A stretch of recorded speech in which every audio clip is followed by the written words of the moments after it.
Hello everyone and welcome to the channel. I'm Emmanuel, I am an Airbus A330 pilot, and today we are going to have a look at the Phoenix A320 again, flying from beautiful Belfast to the brand new Orbx Leeds Bradford V2 scenery.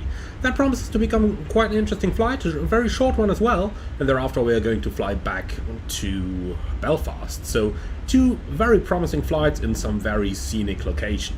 Talking about scenic locations, Belfast Airport over here, very nice one as well, from Parigree Dev, available through Orbx and others, and really beautiful model of the terminal interiors there, as you can see, lovely details on the windows, and finally just very well-rounded scenery. Alright then, for our plan today we are going to head straight out to our beloved Airbus A321 over there. Oh well, at least I wish. Nah, sorry, gotta take you to the 320 over here. One day, I promise, we will fly the 321 on this channel as well. One day we will. But for now, we gotta walk out to our lovely A320 down here for some EasyJet real-world operations. Easy does fly this flight with the 319 and the A320 both, so both of them would be realistic. Today, it is gonna be the A320 though. So, just follow me inside and we are going to have a look at the flight documents as we prepare our briefing. By the way, lovely repaint over here, available on flightsim.to, with the entire cabin modeled as well, so really well done job there from the repainter. Alright though, for now, follow me inside, we are going to take a seat and we are going to have a look at our sim brief data. So let's go ahead and import that. Here we go, Belfast to Leeds Bradford. By the way, don't confuse that ICAO code. I did 100 times, I wrote ENGM instead of EGNM. The other one is gonna lead you to Oslo. Now there's a beautiful scenery available from Orbx for Oslo as well, so that's definitely something you can have a look at, but not for today, okay? Alright then, let's have a quick look into the briefing documents so that we can decide on what we are going to do today, how much fuel we're going to take, and then start to prepare our airplane. So, importing the briefing right from SimBrief down here. In case you're wondering, we are using the Lufthansa format for our flight plan. So let's have a look at the weather at first. Leeds Bradford reporting wind from the west, slightly variable, scattered 500 broken, 1108 degrees, 1017, and staying pretty much similar. Our alternate is Manchester today. They got some showers of rain, but the overall weather is still good.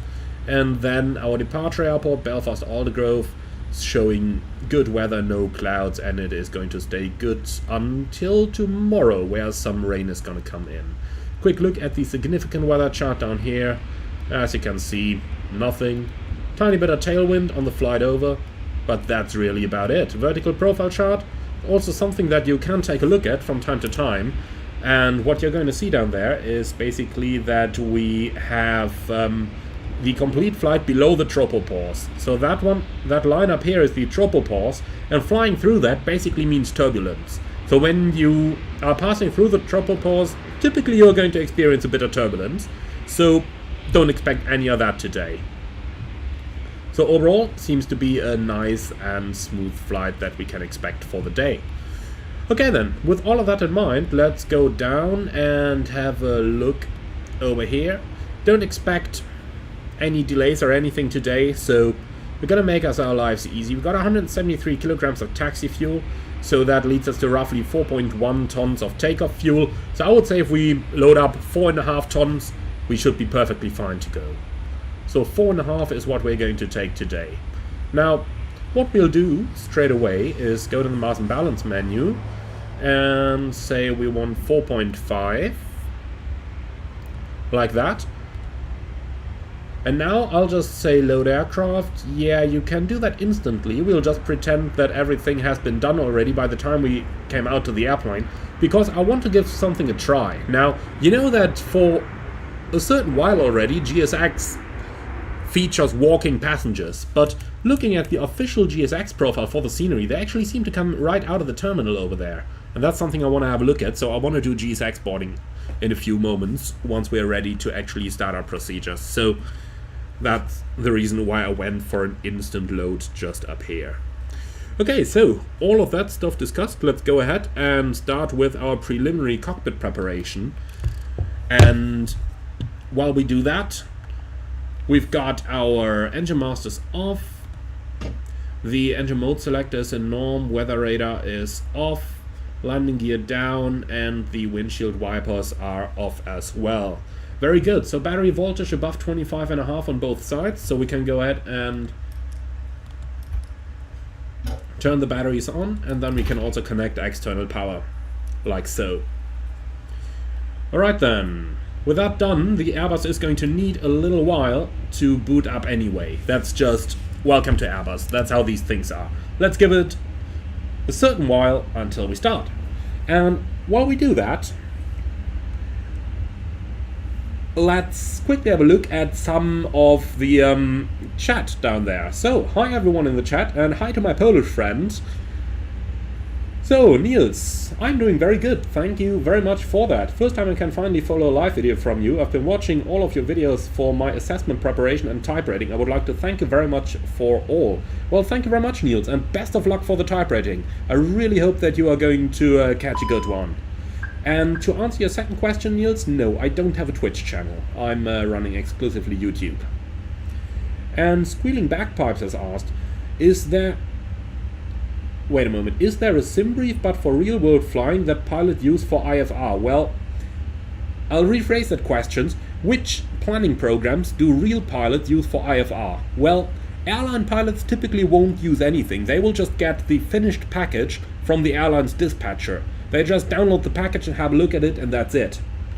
But apart from that, there are different planning suites available. For example, Lufthansa Systems or Lido has one available, Jeppesen offers one, and there's a lot of other solutions as well. And for general aviation planning, I used to use Autorouter, which you can find on autorouter.aero. It's free. It is going to include some adverts in your briefing package, but it's free. Alright then, so the Airbus has now booted up, so let's go ahead and quickly run the APU fire test. So APU fire looking good. Our RMP we can set as well, so that ATC is able to reach us. So we'll go 1 to 2.8, and that is turned up down here already. Okay, it's rather cold outside, 8 degrees, so I tell you what. I'm rather sure EasyJet would probably not do it, but I'm gonna start the APU. In my new airline we do that, so I'll do it here as well. Okay, and all 3 IRS selectors going to nav. And then we can have a quick look at the cockpit lights. Don't really need them for our outbound flight, but for the inbound we'll surely need to turn some of that stuff on. But for now let's just go ahead and dim all that stuff down, as we basically don't need it. Okay then, quick EFB initialization. So we've already loaded up the flight plan. What else can we load up? We could start with our Navigraph charts that we can connect. It's gonna take a little while for those to load up, but here we go. Okay, looking good. Belfast, ground chart. Gonna take the airport chart and the parking stands. Then we take the departure chart as well, and as you can see there basically are no departures. Going to be a runway heading, and then it's going to be a radar vector. Alright, so that's loaded up, and then we can go ahead and do an initial performance computation. So when we do that, let's go to the ATSU. Alright, initialize the flight, data request, and then we'll quickly grab the weather as well, so that we got an idea of what to calculate with. Here we go. Okay, that's our airport, then weather request, Echo Golf Alpha Alpha, Belfast Aldergrove, and we want a META, please. Okay, send the request. And let's see if Phoenix finally fixed that bug that the weather wouldn't show up when you click that message button, but looks like they didn't, because if we press return a couple times, here it is. What's happened now? Did it just reset us to a different menu? Yeah, look at that! Is that a new bug or something? Did any of you encounter that? Certainly didn't see that before. Okay, let's try that once more. I'll just request a new weather. So I want Echo Golf Alpha Alpha, and I want a meta, please. Send. This time I'll just go directly over to the received messages. Okay, here it is. No, doesn't work. That's interesting. I've never had that before with a Phoenix. If any of you had that, then do let me know, please. Okay, so, I do suppose that means we will have to live with what we can get from the electronic flight bag. So we'll just have to use this. Okay, so 240 at 12, 8 degrees, 1018. So 1018, let's just set that up straight away. Here we go. 1018 and 1018. And that is... Oh, the two are not linked yet. Let's quickly change that in the object as well. It's the first time flying this particular livery, so if not everything is 100% spot on yet, then you now know why. Okay, so that was under controls, and they are linked to one another, and we're flying from the captain's seat. Perfect. That's what we wanted. Alright then, so quick departure calculation to get some preliminary max takeoff weights.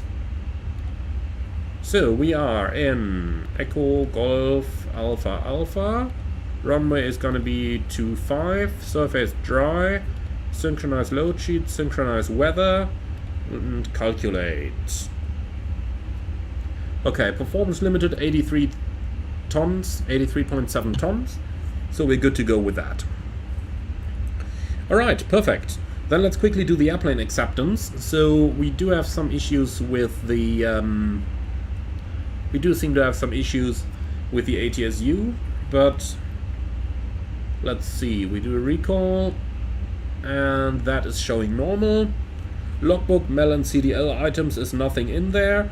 The recent problem with the probe heats has been fixed. And let's just flick on the APU bleed. Okay, so the recent probe heat problems have been fixed. If any of you is not aware, there is a preliminary fix available for that in the Phoenix Discord. So do have a look at that, and you can find a fix for that anti-ice problem that it previously used to have.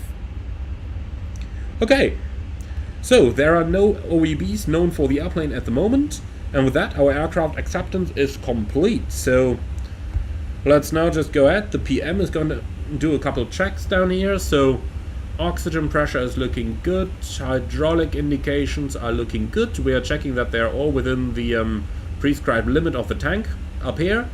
And for the engine, oil quantity is looking good as well. Interesting, by the way, that the quantity shows down there. It might be different on the A320, but on the A330, if the FADEC has been off for 5 minutes or more, basically when the X's appear on the ECAM screen up here, on the engine display, then the indications on the lower ECAM system display are going to be X'd out as well. Might be different on the A320, so I'm not blaming anyone here, I'm just mentioning it. Because if that happens, then you've got to go to the aft overhead panel, and up here you are going to find, where is it? Here, the engine FADEC ground power. So in the 330 you would put those on. You can see that now powered up the FADEC, and with that you would get the oil quantity indications. But that is, as mentioned, something we do on the 330. If that is realistic for the A320 or not, I don't know. It may be, it may not be. I can't comment on that.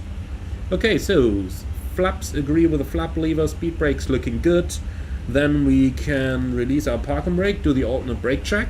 So I'm pressing those brake pedals now, and we get 1000 psi. Alright, and then we can set our parking brake again.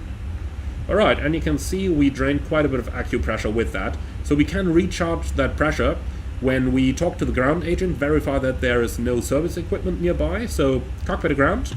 Go out, please. So please confirm the area is clear to pressurize hydraulics. Yes, sir, area is clear. Thank you. Alright, and when that clearance is obtained, we just turn on the electric hydraulic pump. You can see that is quickly going to recharge the hydraulic pressure. Here we go. So now the acupressure is charged again, because it got that from the yellow hydraulic system down here through the electric pump. Okay, cool. So with that done, we can turn the elec pump off again. By the way, yes, it really goes that quick on the actual plane as well. Okay, cool. And with that, the preliminary cockpit preparation is completed. So let's go ahead and take out GSX and ask them to start the boarding, please. Request boarding. Do we want to board crew? Well, yeah, you can give me the cabin crew, please. Okay, and with that done, the pilot monitoring will now go ahead and head out for the walk around. So how about we do that?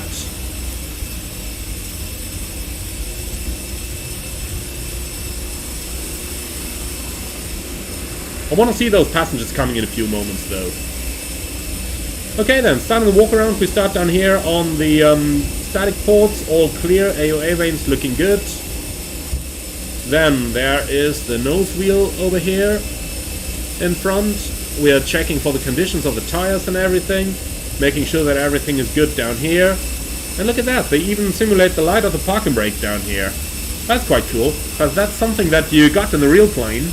That is quite a feature, and every now and then the ground crew will then tell you, yeah, can you set the parking brake please? You tell them, yeah, it's set. Yeah, but the light is not on. And then you know, like, oh well, time to call an engineer. Right, so front of the airplane is all looking good. Let's not run into the GPU. So quick look into the connector for the external power. This is something that we actually check in, because we want to make sure that nobody placed an item in there that is not meant to be there. Okay then, continuing the walk around, all the probes are looking good. We'll quickly run below the luggage belt, something you're obviously not supposed to do in the real world. Alright, so plane's looking good in the front. The pins for the reversers are not in, that's perfect. And the latch below the engine is actually closed. That's probably the most important thing you want to check. I'm sure all of you are going to remember those lovely videos of the Airbus cowlings flying away. Well, that's the reason why we actually look about. That's the reason why we actually look down there all the time. Alright, so quick check of the leading edge of the blades, looking good. Now we can go out on the wings, checking the leading edge. Everything is alright. We forgot to turn the lights on, I just see. Can we just hop over here? Yeah. Okay, so engine exhaust looking good as well. And now a quick look at the tires. Everything is good down here, perfect. Just like it's supposed to be. And no sign of a bird strike or anything the likes on the fuselage.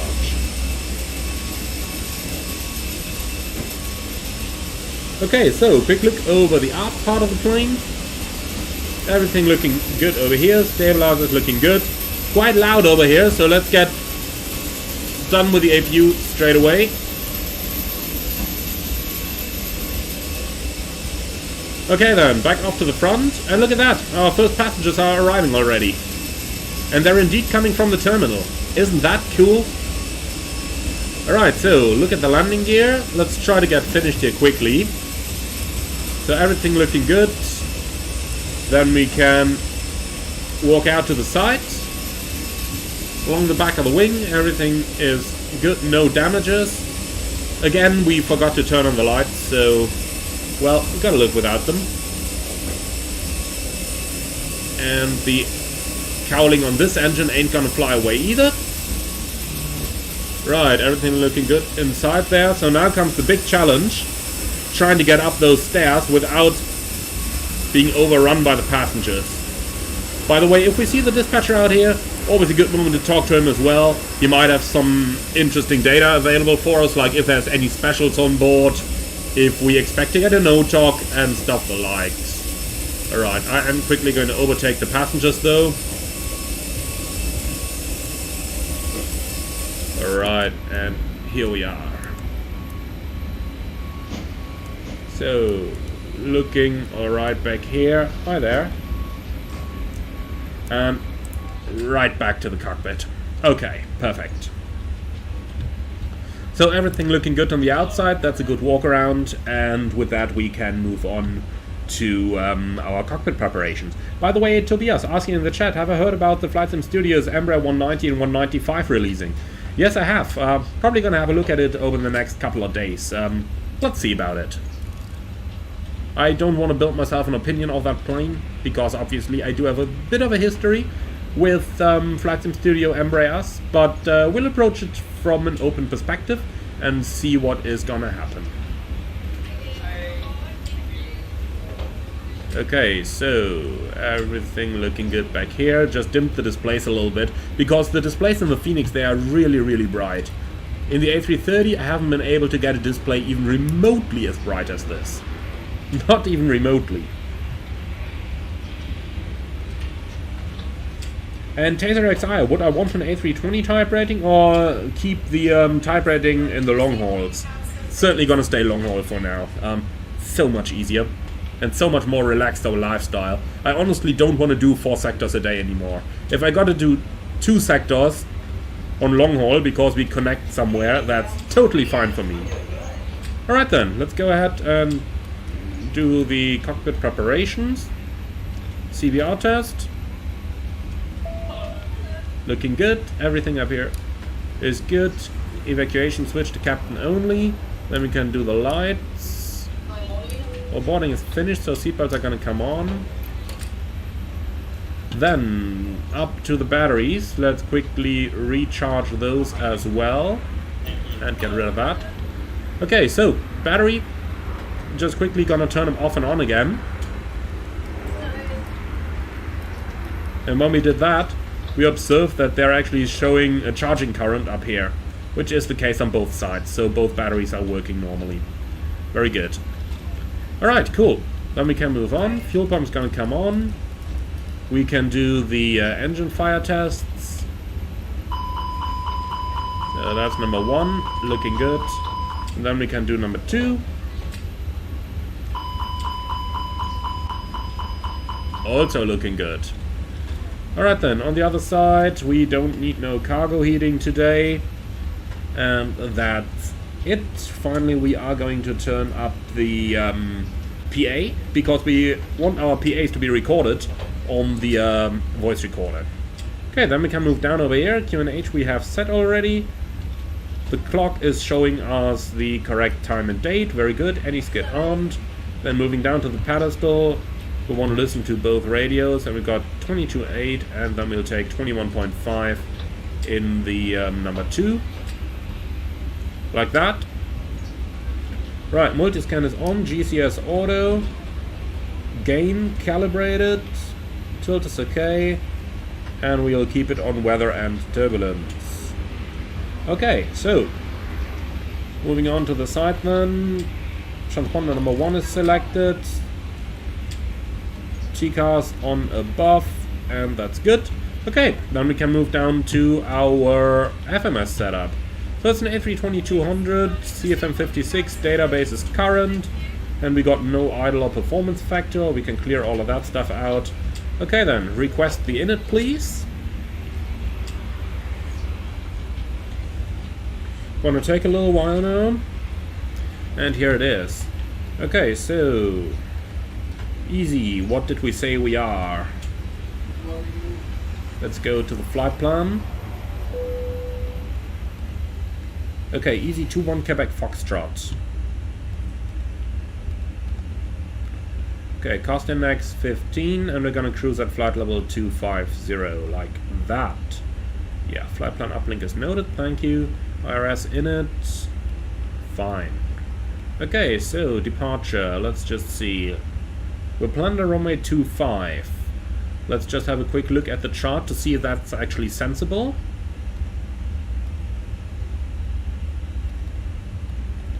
Yep, 25 is definitely good. Alright, so runway 25 it is, no sit it is. And then for the arrival, let's see over here. I do believe their plan is on runway 32, which should be alright. So, quick look. Yeah, 32 out of Pole Hill, that looks good to me. And let's just quickly grab some charts to see that what we're putting into the FMS is actually sensible. So is there any stars over here? It's basically from Pole Hill we proceed to the field NDB. So, gonna pin that, but don't think we'll actually need it. And the approach itself is up here. It's the ILS runway 32. Okay, cool. So ILS 32, and we're gonna take it right out of the NDB, LBA. Yep, insert. So quick look over the plan mode. Luckily not much that we actually need to check there, since we don't have a SIT and we don't have a star. But nonetheless, we still just go over the route once to make sure that everything is correct. And that's pretty much what it is. Alright, cool. So, secondary flight plan, we're going to copy the active. And let's see that chart for the engine out procedure. Don't have anything in my company docs over here, because we don't fly to Belfast in my new airline. So we just got to make something up. But I do believe runway 25, if it goes straight at 25 miles, climbing 3,500, that should be fine. So what I'm going to do is create a new waypoint, pilot waypoint, and I'm going to call that BFSX. What's that? Should be 3, I believe. No, not there. Hey, why's my entry gone?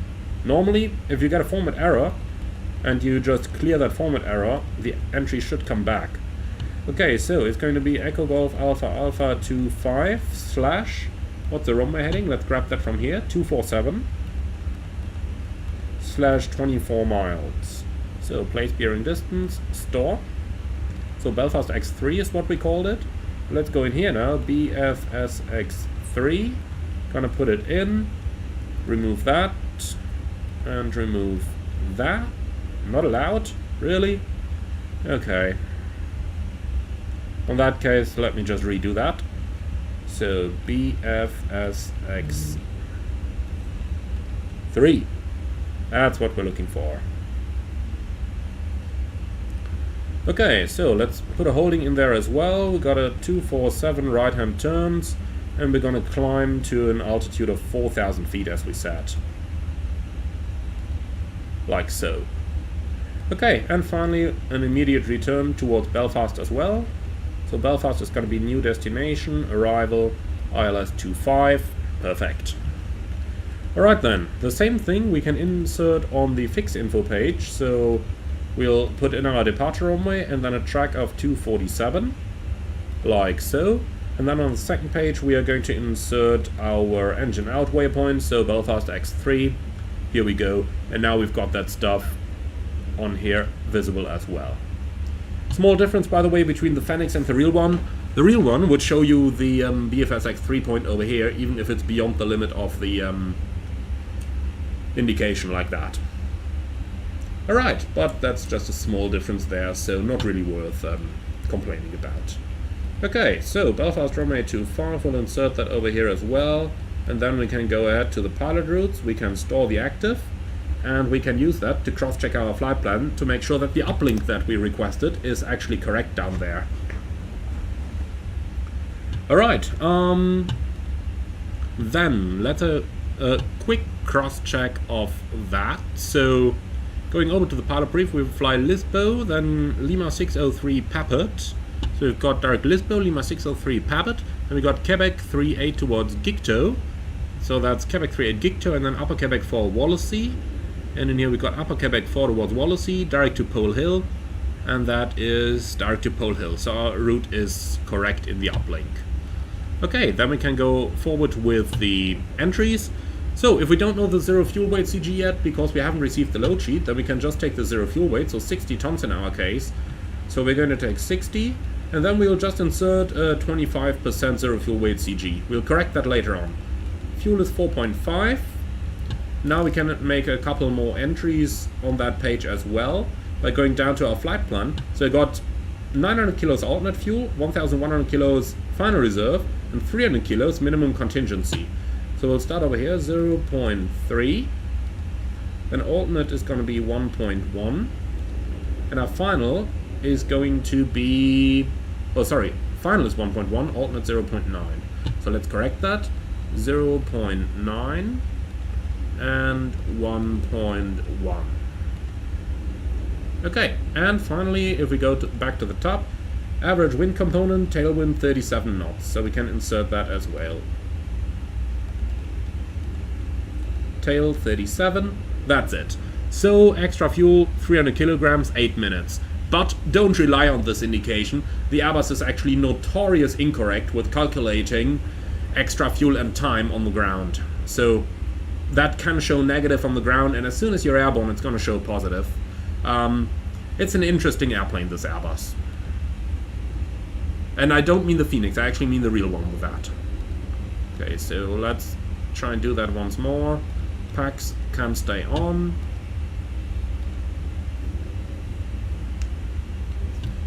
Okay, calculate. No, we don't want intersection Bravo, that's too short.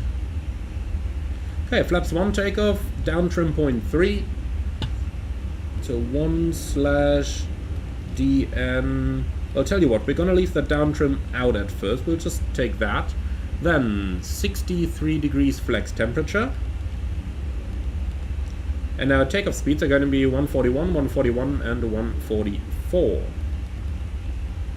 So 41, 41, and 44. Pretty much like that.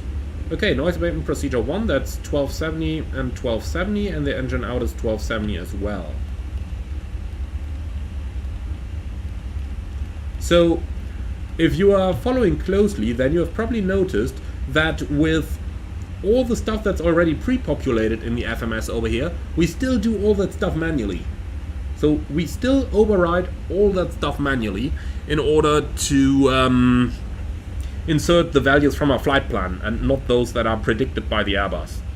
And that's indeed what we do in the real world as well. Okay, cool. So that's pretty much all that stuff in. Clean speed 214 and predicted 214. Perfect.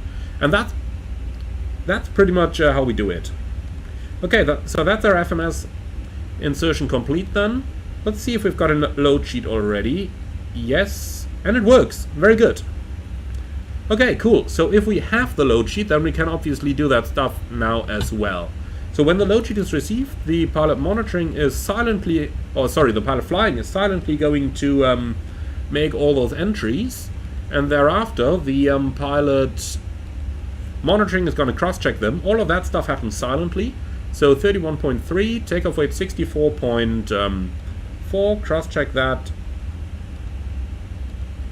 in here as well, 64.4, yep, 168 plus 3 by the way means 3 babies, or passengers under 24 months, and that's a takeoff weight, takeoff CG of 30.1, and with that we can now have a look over here. 30.1 is a trim of about 0.4 down. How much has been calculated here? 0.3. Yeah, both is gonna work. I'll go with what we read from the indication, so down 0.4. Okay, and that's our performance inserted. So accept the load sheet, that's good. Telex is looking good as well, nothing to say about that. And with that we are pretty much done with everything. Okay. So that's all the data inserted that we actually needed, and with that we should now be perfectly fine to start our departure briefing. So it's an Airbus, so we are going to use the smarter briefing concept, and that pretty much goes as follows. The pilot monitoring is going to start this, and the pilot flying is quickly going to do this first. So that was certainly supposed to be done before the start of the briefing. Okay, that looks better. So pilot monitoring is going to lead the briefing, so let's go over to the right seat and we'll start straight with it. Okay, takeoff runway 25. We don't have a SID, it's going to be radar vectors, and the first cleared altitude is going to be by ATC, which is not online. So we'll just start at 5,000 and then we'll see where we go from there. MSA 3,400 feet and extra fuel is 300 kilos, 8 minutes. Now the pilot flying continues. Okay, hotspots for planned taxi, I don't really see any. Stop margin for rejected takeoff, unfortunately, is not being calculated by the Phoenix calculator, but it is going to be plenty today. And the engine outset is just going to be straight ahead 25 miles, and then we'll pick up a hold, and that is both in the secondary flight plan as well as marked on the fixed page. Immediate return is possible, we are under the maximum landing weight, so no problems there. The next best option then is Dublin, but we'll try to stay in Belfast if we can. Okay. Special operations, non-standard operations? To be honest, I don't really see any. So what threats do you see for our departure? And now it's the pilot monitoring's turn again.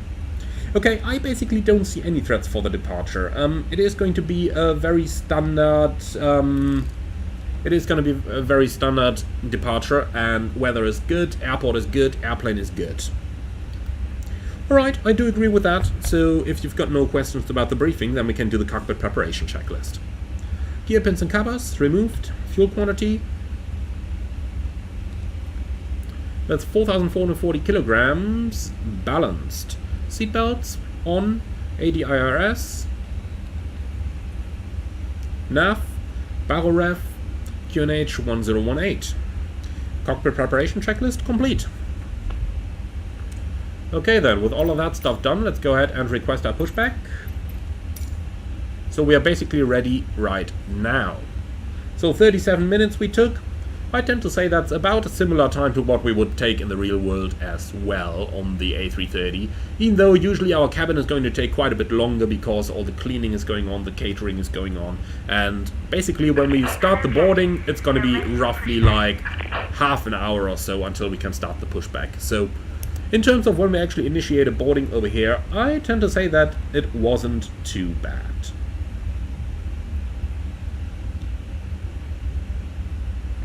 Okay, so that's all that stuff completed, so let's go ahead with the procedure. APU is running, so all the ground equipment can go.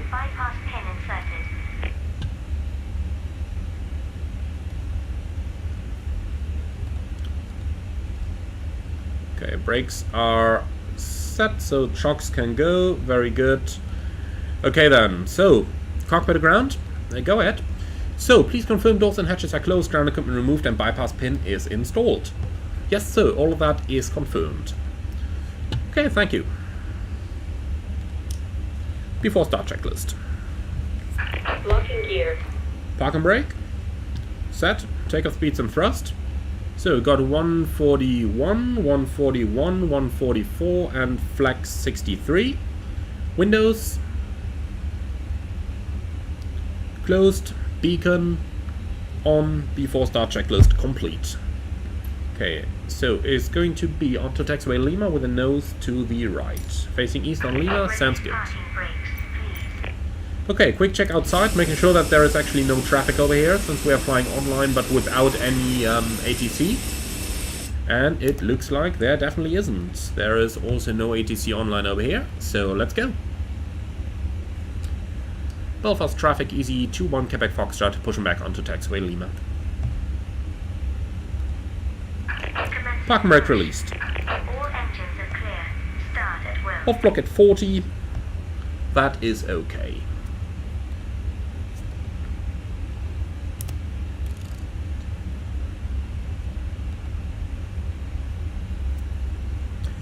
So, Coda 101 in the chat there. Cannot wait for Phoenix Block 2. Neither can I, my friend. Neither can I. That's something that I'm really looking forward to as well. And so, Kel's Gaming. Hi, nice to see you. Did I see that the Embraer 190 and 195 came out this morning? Yes, I did. I am going to look into it. So, striking scope. Amy, what led you to choose the A330 specifically for type rating? Well, that was really just the offer from the airline I had. So, as a pilot, you typically don't get to choose your airplane. You get a job offer for a lifestyle that suits you, because that is ultimately what you apply for, a lifestyle. Be it a home base, or be it long haul versus short haul, or something like that. That is what you apply for when you apply at an airline. And the airplane type, that's just going to be a bonus if it's a good one. And if it's one that you don't like, well, you probably are going to get to like it anyway. Okay then. So, engine 2 start.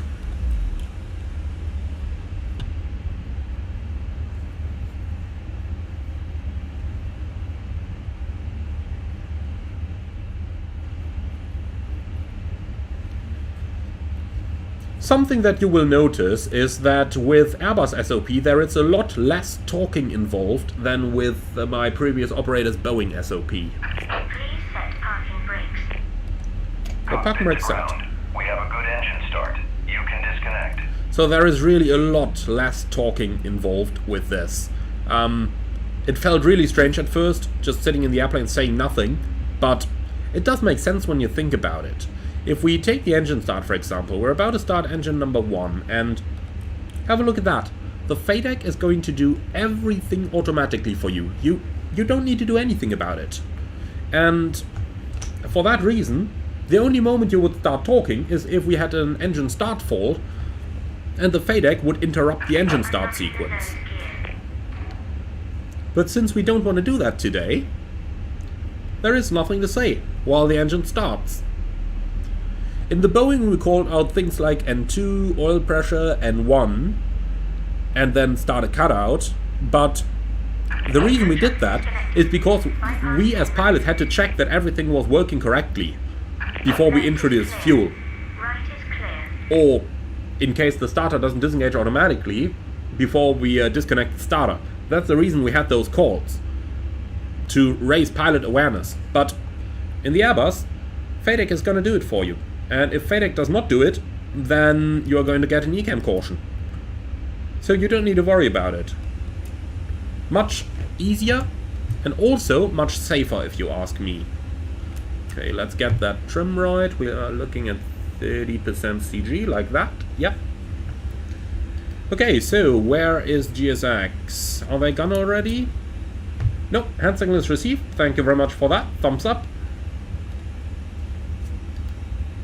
I do have to say this was quite an alright handling by GSX. They did a good job today. Let's not only nag all the time, let's also say if something's good, huh? Okay, after start checklist. Anti-ice. Off. ECAM status. Checked. Pitch trim. 30%. Rudder trim. Neutral. After start checklist complete. Okay then. Can turn that transponder on, by the way. So, flight control track. Full up. Full down. Neutral. Full left. Full right. Neutral. Rudder. Full left. Full right. Neutral. Okay then, we are clear on the left. Clear on the right. Brake released. Let's go. Belfast EC21 Quebec Foxtrot taxi holding point runway 25 via Lima. Okay, plane rolls and idle, very good. Then we can do a brake check. Pressure 0. The reason we're looking for pressure 0 is because the brake pressure shown on the accumulator is the alternate brake system. So by checking that we've got pressure 0 when applying the brakes, we effectively check that the primary system has taken over from the secondary system.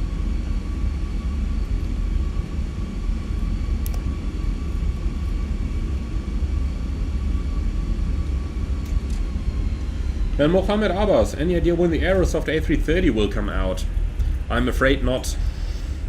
But looking at their status update, it's surely going to take a while. I wouldn't hold my breath for it. I'm pretty sure we are going to see the 777 before the A330.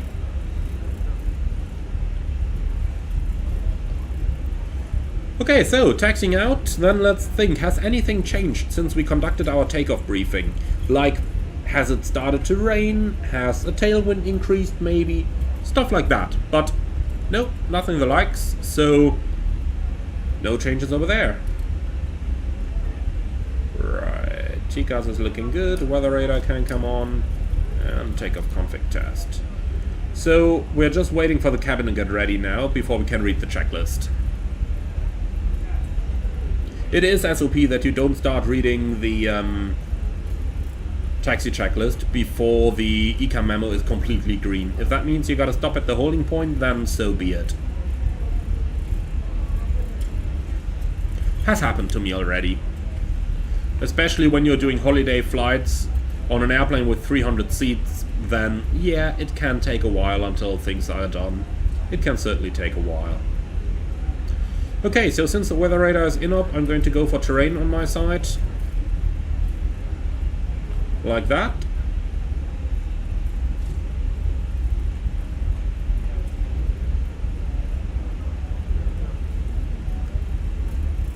And then we just gotta wait for the cabin before we can do anything else.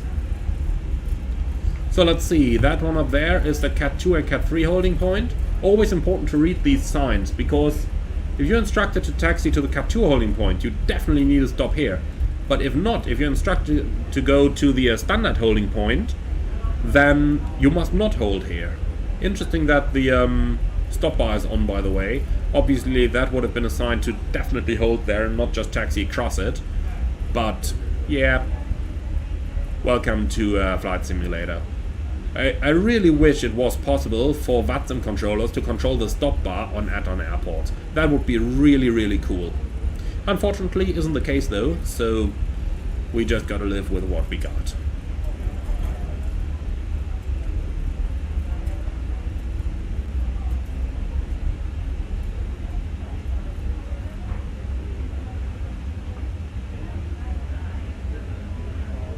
Okay, don't stop it in a turn, so I'll just take it slightly out of the turn before we stop. Right, and park brake set. And which cabin crew left the door open? Someone's definitely going to be fired for that. Alright, this is much better, I gotta say. So, Flight Hungary is asking, have I flown to Budapest? Yes, I have. Nordic Aviation, is it correct that the MAX would be released before the 777? No, Rob said that the MAX would come at any point in between. Maybe before the 777, maybe after it. And Temporal Flux still waiting for the CRJ to get updated. Yeah, not just you, my friend. Alright, let's see what's up with the cabin though.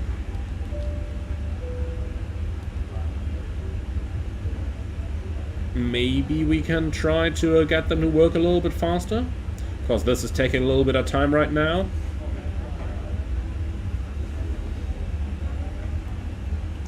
But looks like they're still working on something.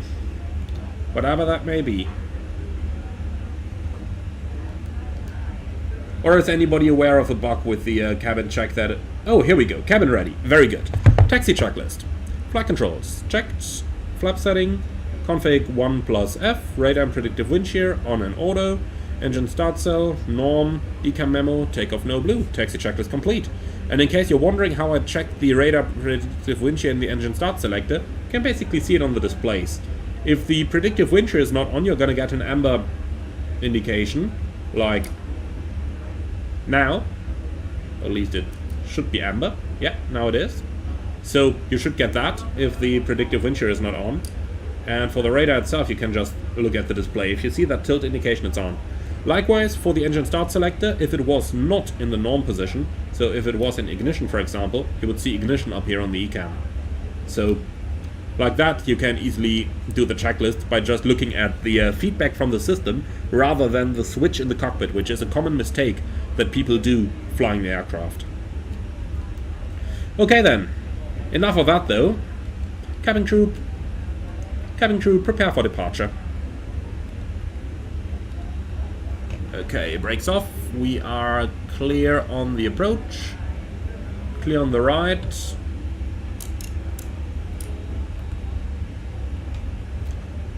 Belfast, easy 2-1 Quebec Foxtrot, line and takeoff runway 25. Lineup checklist. Takeoff runway.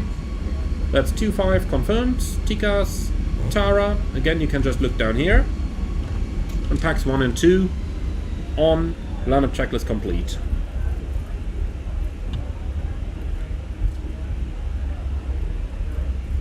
A little bit fast there maybe for the lineup.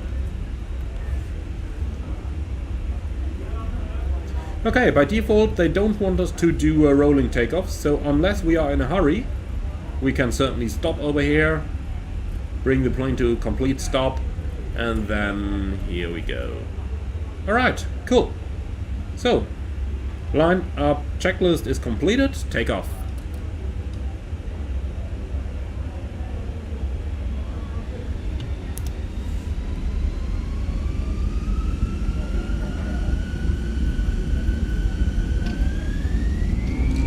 Man flag 63, SR runway, auto thrust blue, thrust set.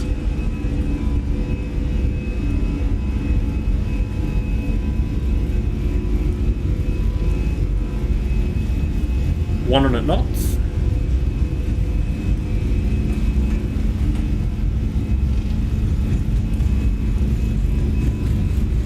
V1, rotate.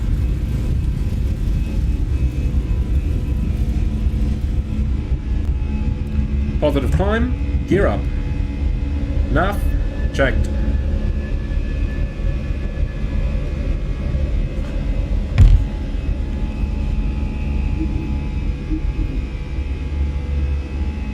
Okay, pull heading. Heading. AP1.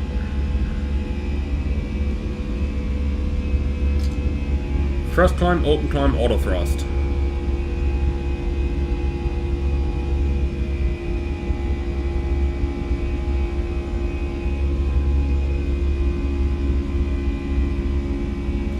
Okay, 9 degrees, about to enter clouds, engine anti-ice on. Verifying the display, engine anti-ice on. Okay, first turn should be to the left if I'm not mistaken. Yeah, it is. Okay, flaps 0. Speed check, flaps 0.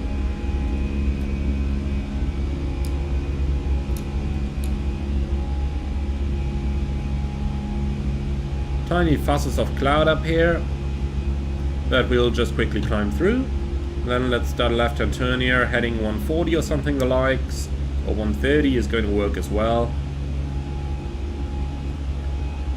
Okay, so climb to a higher level. We'll do 150 at first here, like so, and I don't think we'll need the anti-ice anymore, so engine anti-ice off. Verifying the display, engine anti-ice off. Okay, looking good. So, heading 130 should be roughly fine for Lisbo, probably. Well, maybe a little bit more even. But either is fine, really. Okay. Tell you what, at that point ATC would probably just send us direct to Lisbo anyway, with no traffic and no nothing around. We've cleared all the obstacles, so let's go direct to Lisbo, insert, nav, and climb. So a couple things here on some basics that we can think about with our airplane. So first of all, transition altitude though, so set standard. Standard cross-checked, passing flight level 64 now. Checked. Okay, so the after takeoff checklist has been removed by Airbus and been replaced with an after takeoff flow. And on that we basically check flaps up, spoilers disarmed, landing gears up, and the lights are set. So that's just a quick check that we do nowadays, but we no longer do the after takeoff checklist, because if anything was wrong, the airplane would alert us to it. So if we, for example, forgot to set our altimeters to standard, like so, you can see it's blinking down here, so it's telling us about it. So you basically can't do that stuff wrong. Also, it's not going to show you your altitude at the flight level, but it's rather going to show you altitude, like you can see now. Now I've got 15,000, and now I've got flight level 150. So that way, we don't need an after takeoff checklist anymore. Anything we can mess up, the airplane is going to alert us to.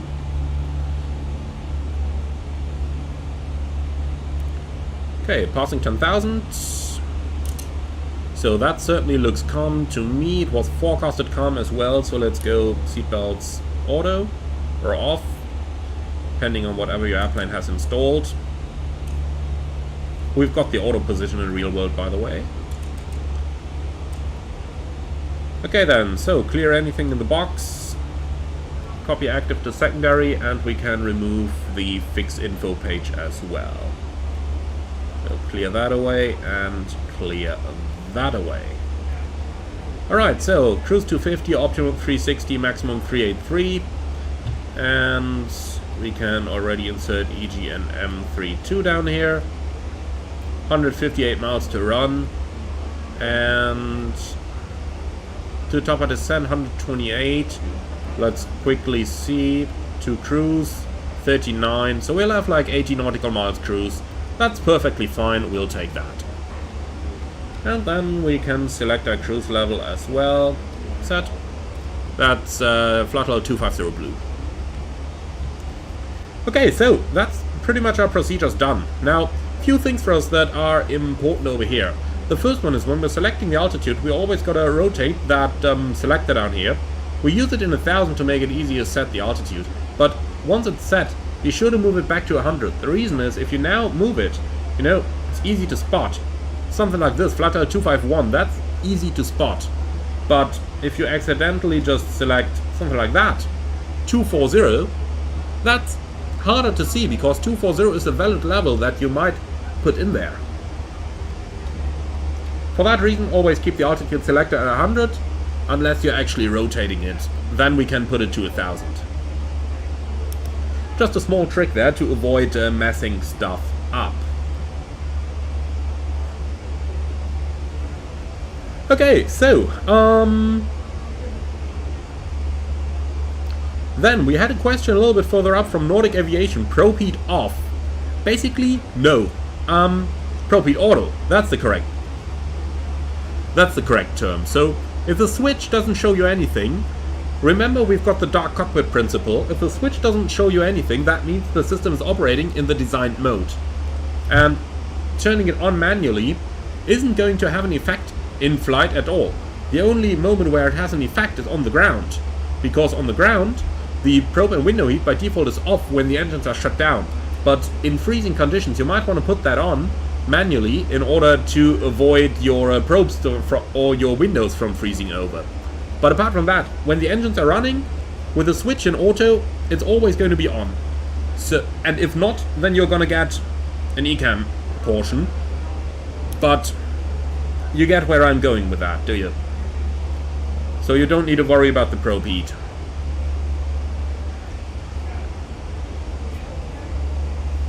Okay, so,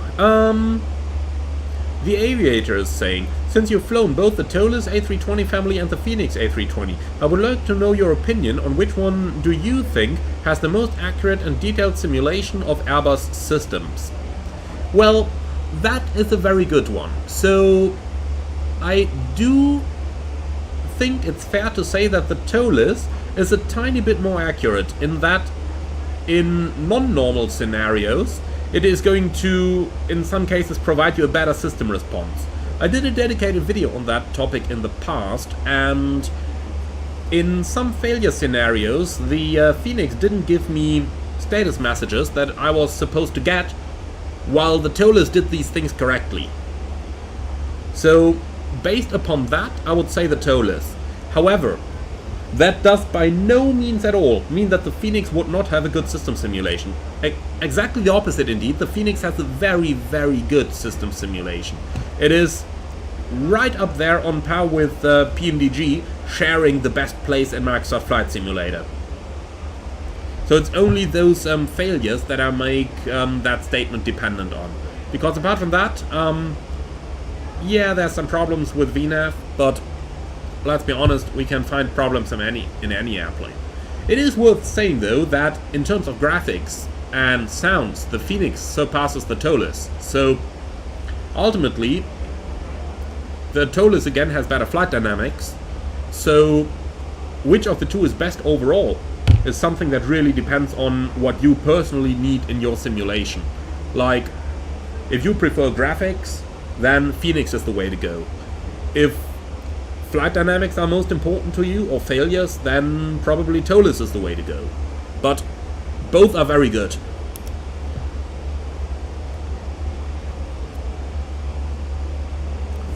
And Coda 101, how effective is the 737 window heat? I've noticed that when the heat is on and it's cold in the sim, the windows still ice up pretty bad. Does this still happen in the real world?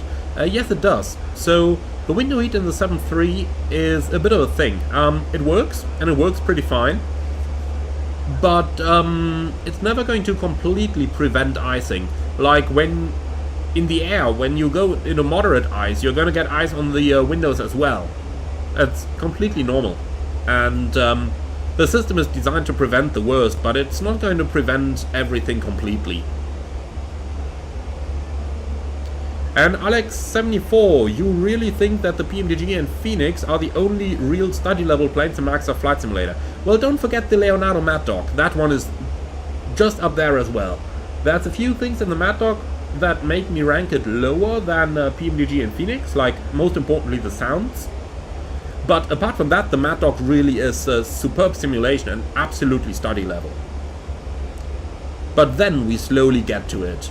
There's a few more general aviation planes that I consider study level, but in terms of airliners, I would put it on PMDG, Phoenix, and Mad Dog. Now that's not saying that there are no other very good airliners, there absolutely are. But, you know, okay, 1,000 to go. Speed, vertical speed. There is other traffic up there, even though that guy's like 10,000 feet above us, so not a problem. But nonetheless, for the last 1,000 feet, let's just limit our vertical speed a little bit over here.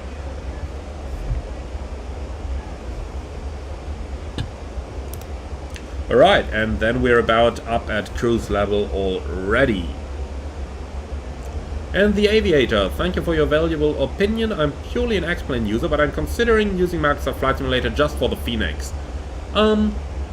Well, if it's just for the Phoenix and not for the other advantages of MSFS, like the graphics and everything, then I would say you can stay with the TOLIS on X-Plane.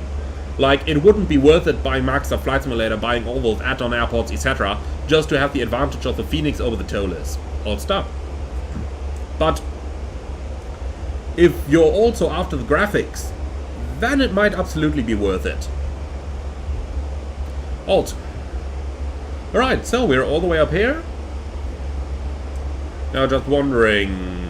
Oh, cruise 251, okay. Let's correct that. 250 is in. Speed alt cruise. Very good. Enter destination data. Yep, we're about to do that in a moment.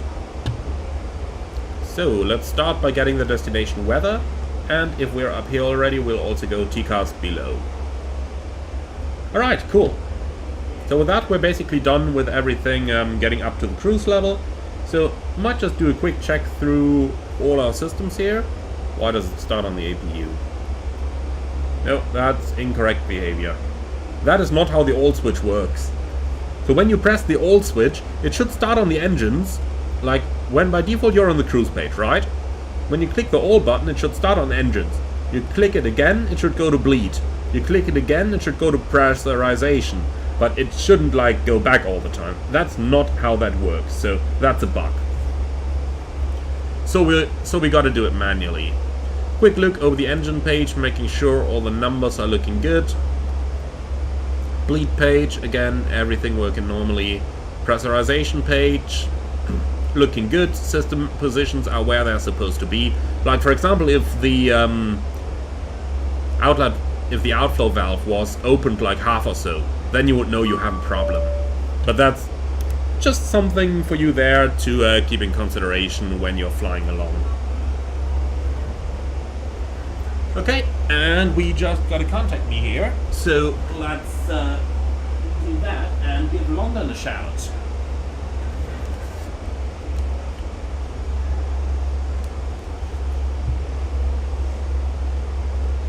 (133.705).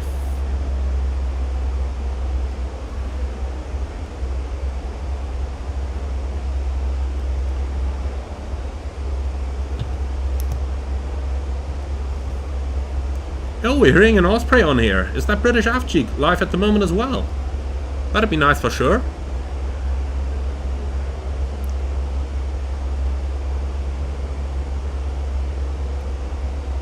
Okay then, we'll see about it in a moment. Just tell me for a second though, why does my why can you guys not hear ATC? I'll go to call him in a moment, but let me just see if I can fix that for you. Let's try. London, very good afternoon, I guess it is. EZ21 Quebec Foxtrot flight level 250 amount Gigto. EZ21 Quebec Foxtrot London Control, squawk 5244. Squawk 5244, EZ21 Quebec Foxtrot.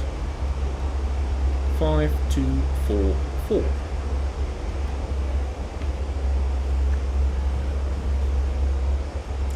what's the traffic in Kevin front of 41 us? Romeo, descent Not altitude relevant. 3,500 Okay, very feet, good. cleared ILS approach, runway 23 right.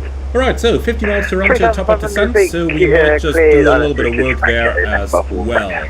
Do let me know, by the way, 106 Bravo, fly radar do let heading me know, by the way, 325. how you can hear ATC, Heading and if he's too 325, loud, or if 106 I'm too loud, or just how you can Shuttle hear it. 19 Papa, under control. Okay, Konali says ATC is a tad loud, so I'll just turn him down a bit. That should be good. Alright, so let's see if there's any ATIS online for our destination. Arrival, yes there is. Perfect. Click on information Charlie, runway 32, transition level 60, surface wind 270 at 11, 10 kilometers or more, scattered 900, scattered 1800, temperature +8, dew point +6, QNH 1018. Okay, 1018 is in. Easy 21 Quebec Flight Short, redirect to Pole Hill. Easy 21 Quebec Foxtrot, direct Pole Hill. Tom Jet 174, monitor Okay, Unicom, direct to bye-bye. Pole Hill, we'll take the beams Over to just for the Unicom, sake of it, thanks. and off we go. Alright then, let's just quickly finish our system checks. You know, basically we're just going over everything, making sure that we got proper numbers over here, that everything works. Like, this is exactly what we don't want to see. Like, the green hydraulic system quantity is much too low over here. That is not supposed to happen, so we got a problem with the green hydraulic system. Roger, runway 23 Well, at right, least we would take have. off wind In the real 280 world, the Airbus would move the target box down here. So, yes, it is correct that the fluid levels on the hydraulic systems don't show you Speedbird the 3360, monitor Unicom, don't bye-bye. show full all the time, but the box would move down with it to show you, like, yeah, it's still at an appropriate level. Because the way this looks now, Speedbird 3360, this monitor Unicom. is showing me a problem with the green system. But Over we'll to keep an eye on it. Speedbird I 2360, believe it is just a bug with the take indication that the box doesn't come down. Nordic 2582, Turnmast heading 340 degrees, descent. For the rest of final it, as you approach. can see, everything's looking good, so let's get rid of that. And then we'll start with the approach preparation. It's going to be radar vectors at some point, so we'll just leave that stuff as it is, but we can quickly compare the Easy chart. to Quebec Flight Short, when ready, descent flight level 160. Easy 2 in Quebec Foxtrot, when ready, descent to flight level 160. Okay, can't read anything on here, so we just gotta read it from the PFD. Okay, flight level 160 blue, and he said when ready, so we're gonna wait until we reach the top of descent over there. Alright, so, quick look at the charts then.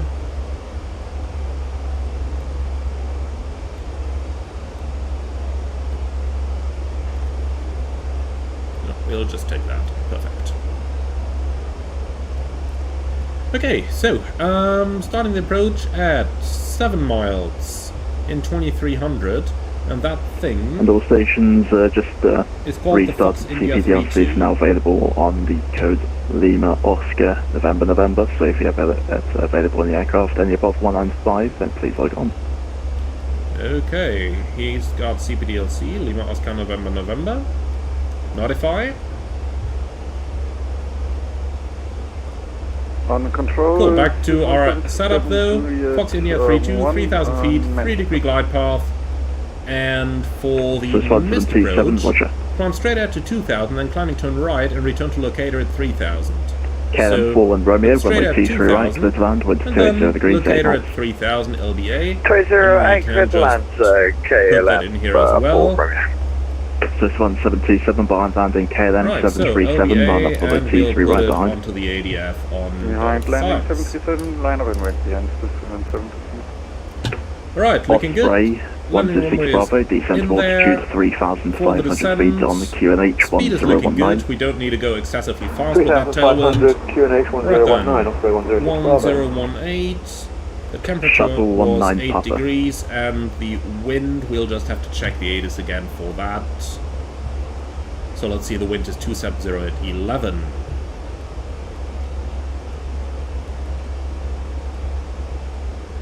Right then, let's have a quick look. Minimums is 862. And normally I would do a config 3 landing, but in the Phoenix that just doesn't work at the moment, so we'll keep it at config 4. Right then, next phase, Single engine go around, highest MSA 3.5, but we aren't going into that, so 3.3 is what we'll take. Like that. Alright, that's good. That's good. What's the fuel? 16 minutes extra. 81 the Romeo, Very route good. direct Dorlash. Okay, reaching top of descent pretty much now, so let's just go ahead and start our descent. Descent, alt, flight level 160 blue. London Center, good Welcome afternoon. accepted. Thank you. Northfly 81 Romeo with you, passing Alright, so, through flight are you level ready for the approach 286 briefing? for flight level 350. So, again, the pilot monitoring is going to lead the briefing. So we'll move over to the FO seat. MSA for the approach 4,300. It's going to be a radar vectored ILS approach runway 32 in Leeds Bradford. The minimums is going to be 862 barometric. Good afternoon, Go around straight at 2,000 feet, right turn back to the locator. Just coming Climb through 3,000 feet. 330 for And extra fuel 360. on time is 17 minutes based on 600 kilograms. So stations just Right, back, now we so move they- back to the a captain USCAP seat. crash. Okay, so guidance for the approach is going to be managed onto approach mode, so localizer and glide slope, flap setting, E60 comfort Alpha Papa, full. monitor Unicom. For the stop margin that we cannot calculate, unfortunately. Reversers are actually... London, good afternoon, Wait a moment, I do think we can calculate our stop margin. coming Let's through give it a- let's give it a try. 335 to 360. So that's going to be runway Easy 32. design X-ray We'll Roger, route direct take it dry. Ramsey, Fly climb that flight level radar. 380. Landing weight, let's have a look. Landing at 2.6 tons, Direct so that Ramsey, and means can we level up at we 360? use like Is 200 that okay? kilos, so 62.6. Roger, climb flight level 360. Landing weight 6. Roger, Direct Ramsey and 360, easy 269 X-ray, So thank you. let's see. Low auto brake doesn't work, has to be medium, and we'll certainly put the reversers on. Auto thrust can be on as well, looking good. Okay, so Okay, Shuttle 19 Papa is That taking means you so long to call me that 1,462 you've flown through my entire versus sector from LDA of monitor Unicom. 1,897, so we got like about 400 meters of stop margin, but if we take the fact that it's about 110 Yeah, I'm 10 meters understand stop by margin my there. Software crashed, so Okay, I use couldn't of do much. auto brake, that's Nordic going to be auto brake 2580 medium, descent and altitude the 2,000 runway feet on the exits. QNH 1019. We have a look at that real quick. 2000 feet, QNH 1019, Nordic 2580. November 550, Bravo Kilo, Unicom bye. Okay, 3 to right, vacating Alpha 1 if Yeah, go. possible, November otherwise we gotta 550, take the Bravo turn pad at the end. Well on through one, climb Might probably now, have to flight do level just that. 280. Go all the way out to the end, Flight level 280. vacate over there, backtrack, and then vacate Alpha 1 Also, before we go to the 116 gates. Bravo, apologies. Okay, you can turn right no spot- now, no right hotspots for turn, taxiing, heading 140 No degrees, special space right. operations, nothing non-standard. 140, What threats do you see for the arrival? 310. Well, it's a little bit hilly, it's a short runway, so we gotta make sure London not to Center, good prolong the afternoon. flare. We'll just put the plane right on the ground, Northfly and that's 81 it. Romeo with you, passing through flight Okay. level 320 Questions? for flight level 350. No? Very good. Not flight 81, the Romeo Roger, And let me just redirect increase that Andic, speed a little climb bit flight so level that we pick up 350. the vertical Eric profile Andic, there flight once level again. 350 But we also got on, 3,000 feet to go, so might just go Northfly back to 81 Romeo. managed, and then If you do a correct foxtrot, descent to altitude, question there, descent flight level 60, vectors ILS 32. Easy 2 and Quebec Foxtrot, descend flight level 060, vectors ILS 32, and we've got information Charlie. Roger. London Control Nature 02 radio. Right, and that is flight level 60 blue. Readability 5. Okay, cool. Good day, Blue Mac 5. So with that, we're done with everything. Backhawks. Let's turn the seatbelt signs on already.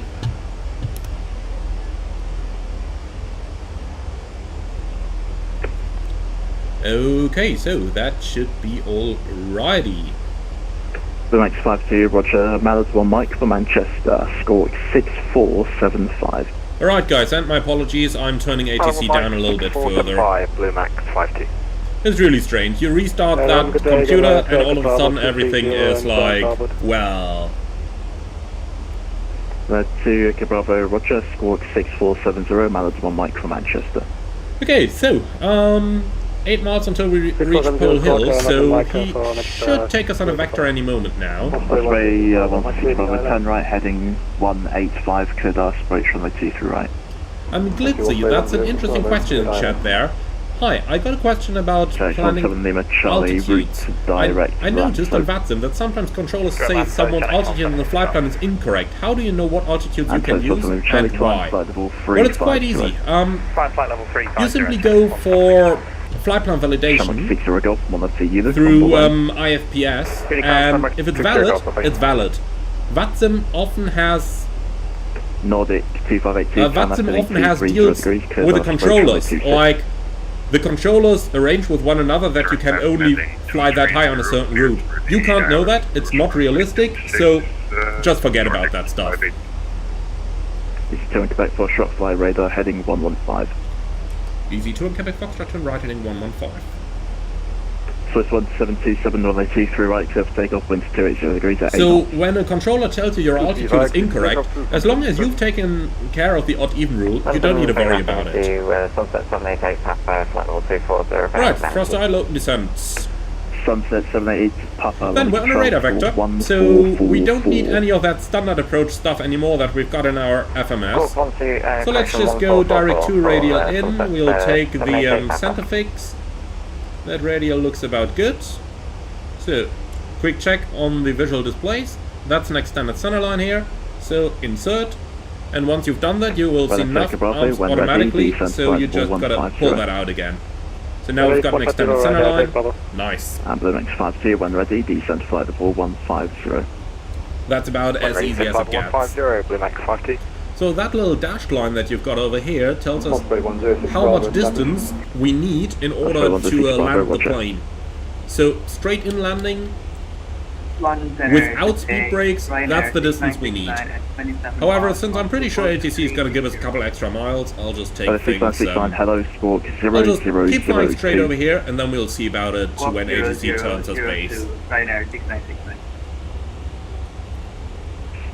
Hello, Ryan 9 Papa Yankee, climate 5270. Ryan 9 Papa Yankee, Roger, Squawk 3442. Right, still got that company message, probably nothing important though. Easy 2 on Quebec flight shot, descent to altitude 3,500 feet, QNH 1018, you can expect 27 track miles. Easy 2 on Quebec Foxtrot, confirmed descending 2,500 feet on QNH 1018 and 27 miles is copied. Still on Quebec flight shot, negative 3,500 feet. 3,500, easy 2 on Quebec Foxtrot, thank you.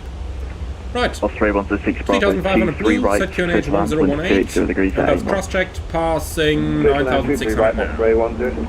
Right, let's give it a bit of speed break there. Report passing altitude, climb at flight level Telex, 280. forget that, easy ups. Yeah, they can get the delay on the ground later on, that's fine. Okay, and report your passing altitude, please. Then, passing 10,000, so let's go ahead with our checks. Ryder 9 Papa Yankee, route direct to Wallasey, and report your request That's is looking level. good.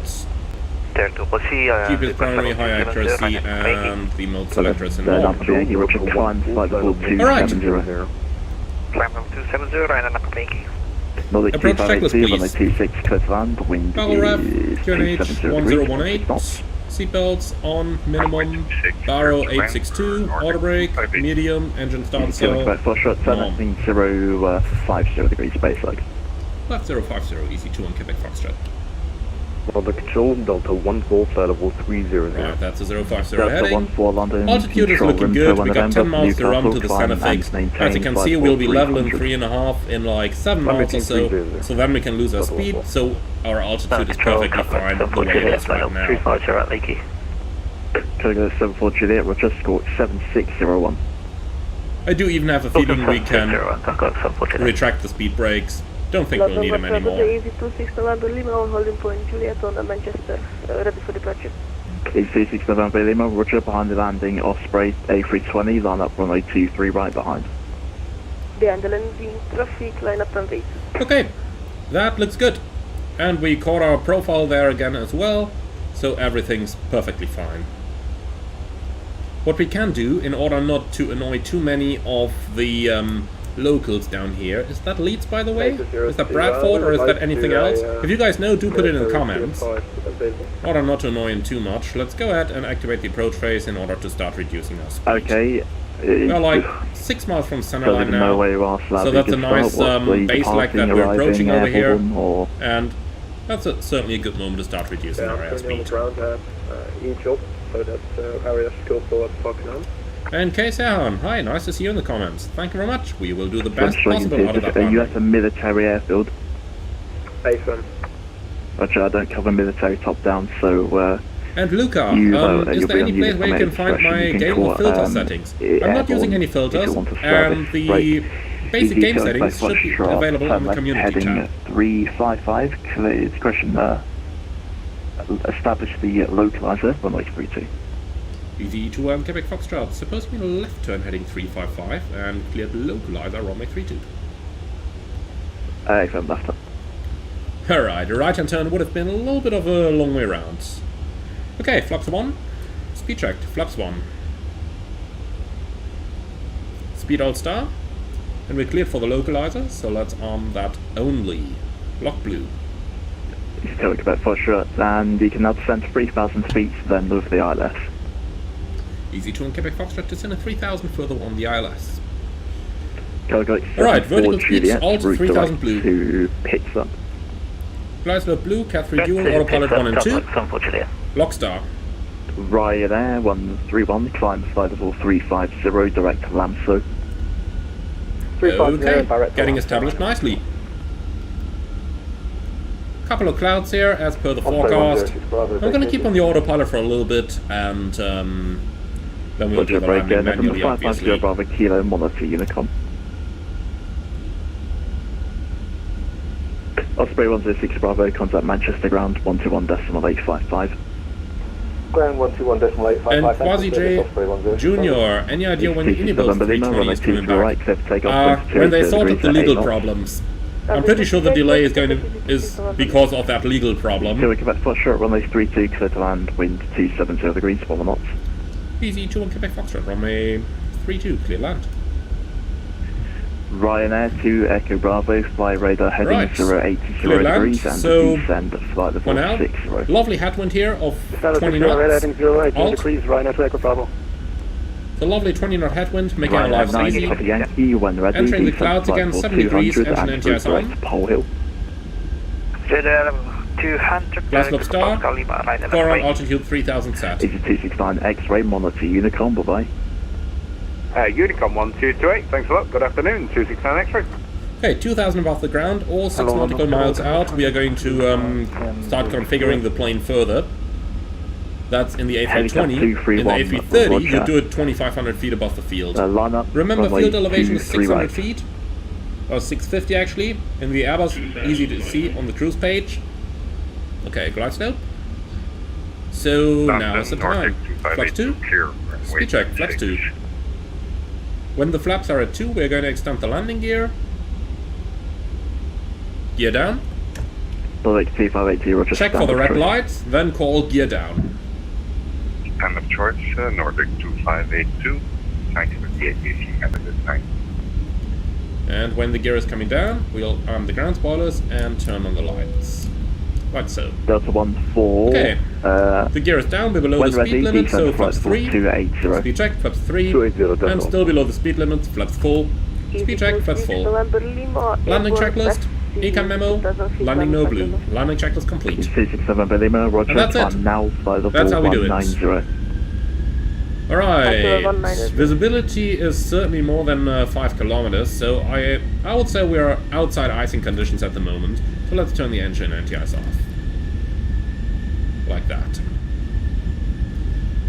So, ground speed mini in action down there. You can see how our target speed has increased quite a bit above the VAP.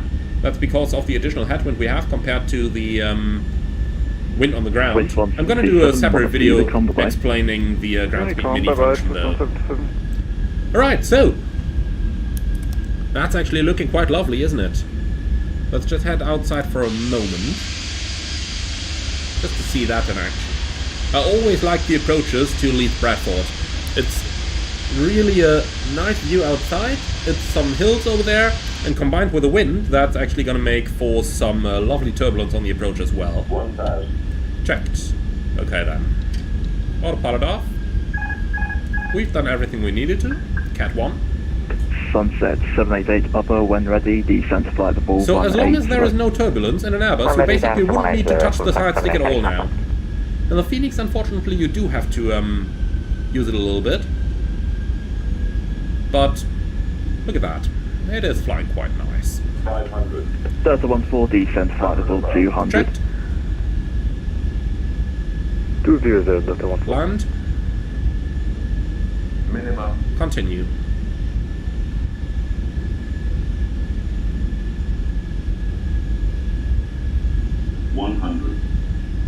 Blue Max 52, request further descent.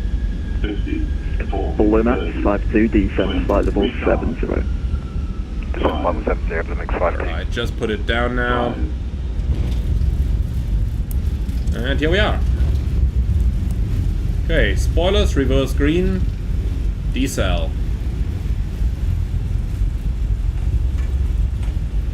70 knots. Manual brakes, we'll let it roll to the end. And here we are, welcome to Leeds Bradford.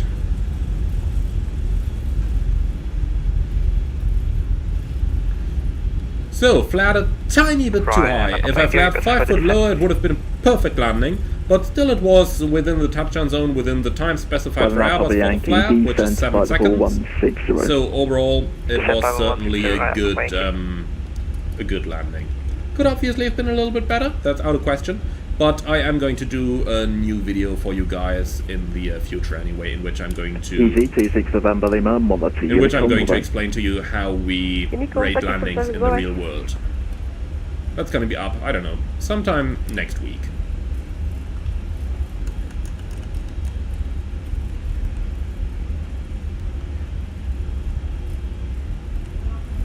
Okay then, after landing checklist, radar and predictive wind shear. Off. After landing checklist complete. Easy 2-1 Quebec Foxtrot, can we enter the runway again for backtrack? Is still in Quebec Foxtrot, backtrack 3-2, then standard choice for me. Backtrack 3-2, standard choice. Easy 2-1 Quebec Foxtrot, see you later. London control, message. Alright, and we'll turn those off as well. Yes, I did tell you to line up behind the landing aircraft. You can line up, 2-3 right.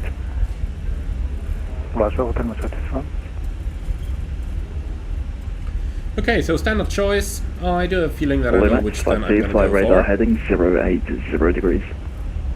Radar heading 080, Blue Max 52. Right, backtrack, vacate via Alpha 2, I believe it is. By the way, that's a really nice slope of the runway over here, is it? That's Orbx Leeds Bradford version 2. That's just been released a couple of days ago. Really a very nice scenery. I really like it. Okay, let's start that APU.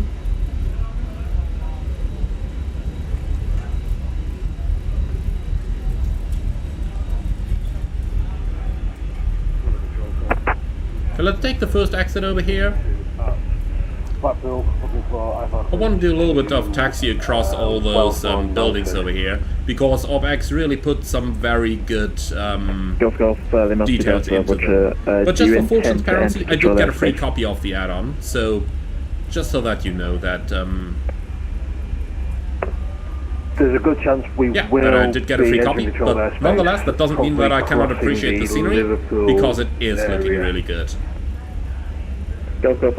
Typical British over here, those container buildings that you find at the airports, and that is where many airlines locate their crew rooms in. Now, I'm not exactly sure where the crew room of Jet 2 is over here, but I'm sure it's going to be in one of those buildings. There's another similar one on the other side, but I'm going to show you that in a few moments. Also, the tower got a really nice 3D model, which we'll check out in a few moments. Climb is 2,000 feet. Alright, so, gate number 8 is what we're going to take. That is where the real one parked as well. So let's say we want GSX, gate 8 with the jetway. No follow me required. And handling is going to be by shipboard. clear on the Bravo left. to Echo Bravo, descend towards altitude 3,500 feet, QLH 1019. Looking really neat, isn't it? I like those small airports here. By the way, don't worry, that sign over there is not inverted, that's on the, that's land side already. Okay, lights coming off, that's step number 7, the next one is going to be number 8. 5 miles from touchdown, so it is not needed yet, I'll call you back. Delta 14, redirect to Gorkov. Right, here we go, the Mashallah is in position. London Control, hello, fire 95 Charlie, climbing flight level 360, passing flight level 340. 595 Charlie, Roger, Squawk 1414. Squawk 1414, fire 95 Charlie. Okay, a little bit further to the left, we can do that. Now it's straight. Further to the right. Charlie, Monty, Now we should be going straight.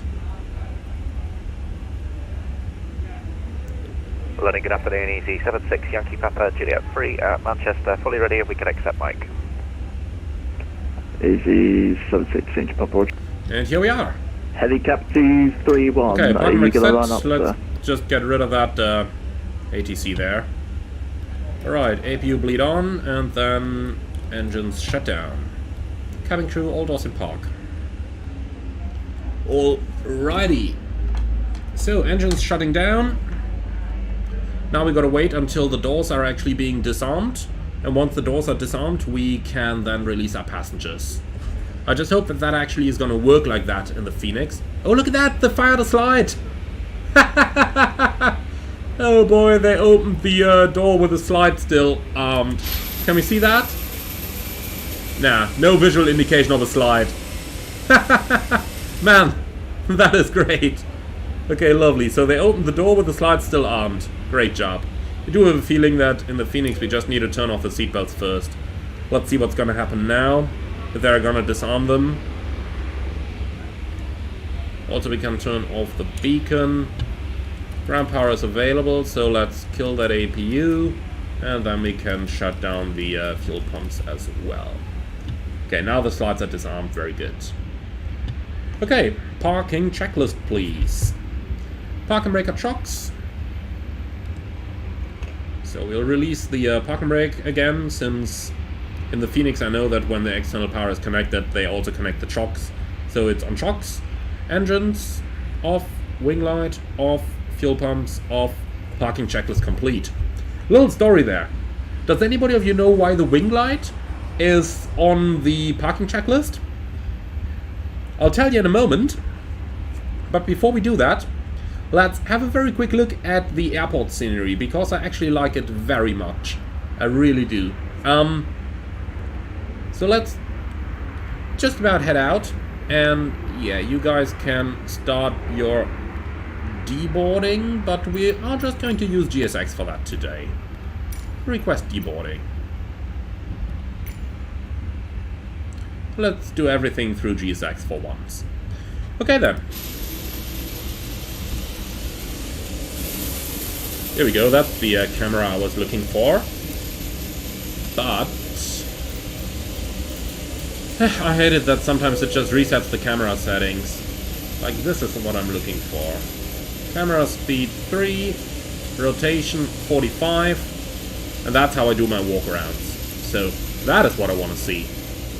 Alright, cool. So, as we're heading out for the walkaround, let's just quickly head out for a walkaround around the airport as well, because I do really like the way it looks, and I really like what Orbx did over there to this airport. So, just to be sure, no slider. No, certainly none. By the way, this picture just looks really nice, doesn't it? Very well done model of the jetway together with a very well done model of an A320, and I can't wait for V2 to make that even better done. And the light of the sun going down over there are looking really good as well. At the same point, quick look at my parking skills. Tiny bit to the side, yeah. Next time, if we just don't do all that left and right that the GSX Marshal commanded, then it's gonna be perfect parking. Okay, so quick look as we just about walk over here. Some really neat terminal interiors over there. Even though for some reason I've got a bug on my side here that we've got all these gaps here on the windows, and I got that over the entire airport, but Orbx is aware and it's going to be fixed with a future update. In the meantime though, really nice look into the interior of the terminal here that we have from our cockpit standing at those gates as well. So that's something that did really, really well. Now, if you're parking on a typical Ryanair stand, however, the look isn't any worse, because in many British airports we got these, I like to call it guarded walkways, like you can't escape there as a passenger, and they got a roof on top of them, which is quite handy when it's raining again in the UK, so that's looking really cool over there as well. What I also like, if we just go up close, and that is something that Orbx did really nice here, is have a look at that. That really looks like photorealistic if you ask me. That's very good textures there, both on the glass as well as on those guardrails down here. So really nicely done. So next flight over here is definitely going to be Ryanair, and that is hopefully going to see some passengers walking through here as well. Should be possible with GSX, shouldn't it? Alright then, that much about this part of the airport though. The next one that I just about want to show you is the control tower, because that one actually looks really, really good. So let's just take our drone flying over here. With that, our airport operation is stopped anyway. With the drone flying. So let's just quickly move over here and have a very quick look at that. What's also worth it, by the way, is to go landside and have a look at how the terminal looks landside, because Orbx really did a good job with this one. And yeah, I know I'm kind of repeating myself, but I really mean it. And by the way, I did not receive any money to say that, just to add that. They did give me a free copy of the airport, but I have not been paid to say anything the like. So look at that. Looking at it from landside over here, they got some really nice level of detail over there on the waiting areas as well. So really like the scenery. And there's a great discount for owners of the first version of Leeds Bradford Airport. So overall, really well done job. Alright then, let's quickly head up to the tower though. It's a pity that at the moment there is no observer mode in vPilot that would allow you to make a double connection. Because, look at that, if you were a VATSIM controller controlling Leeds Bradford Airport and you would be sitting in that tower, that would be an awesome sight, wouldn't it? I'm really hoping that that's going to be added back in vPilot for Microsoft Flight Simulator. I'm really hoping it is.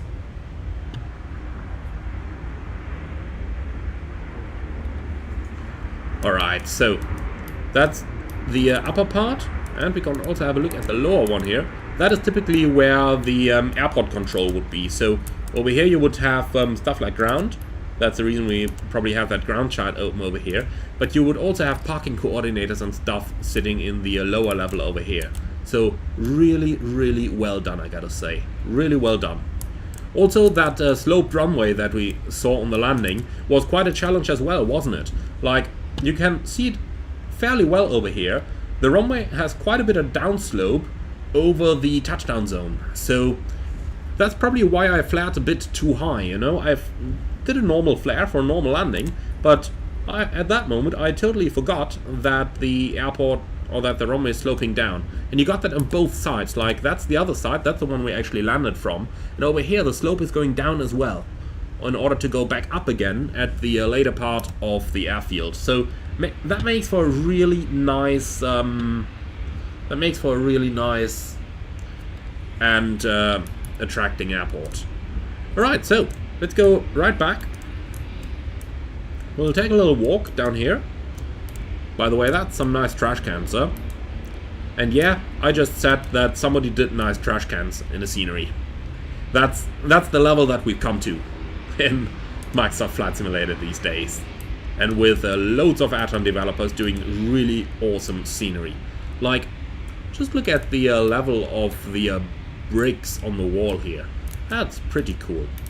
I mean, it really feels like you're walking the actual airport.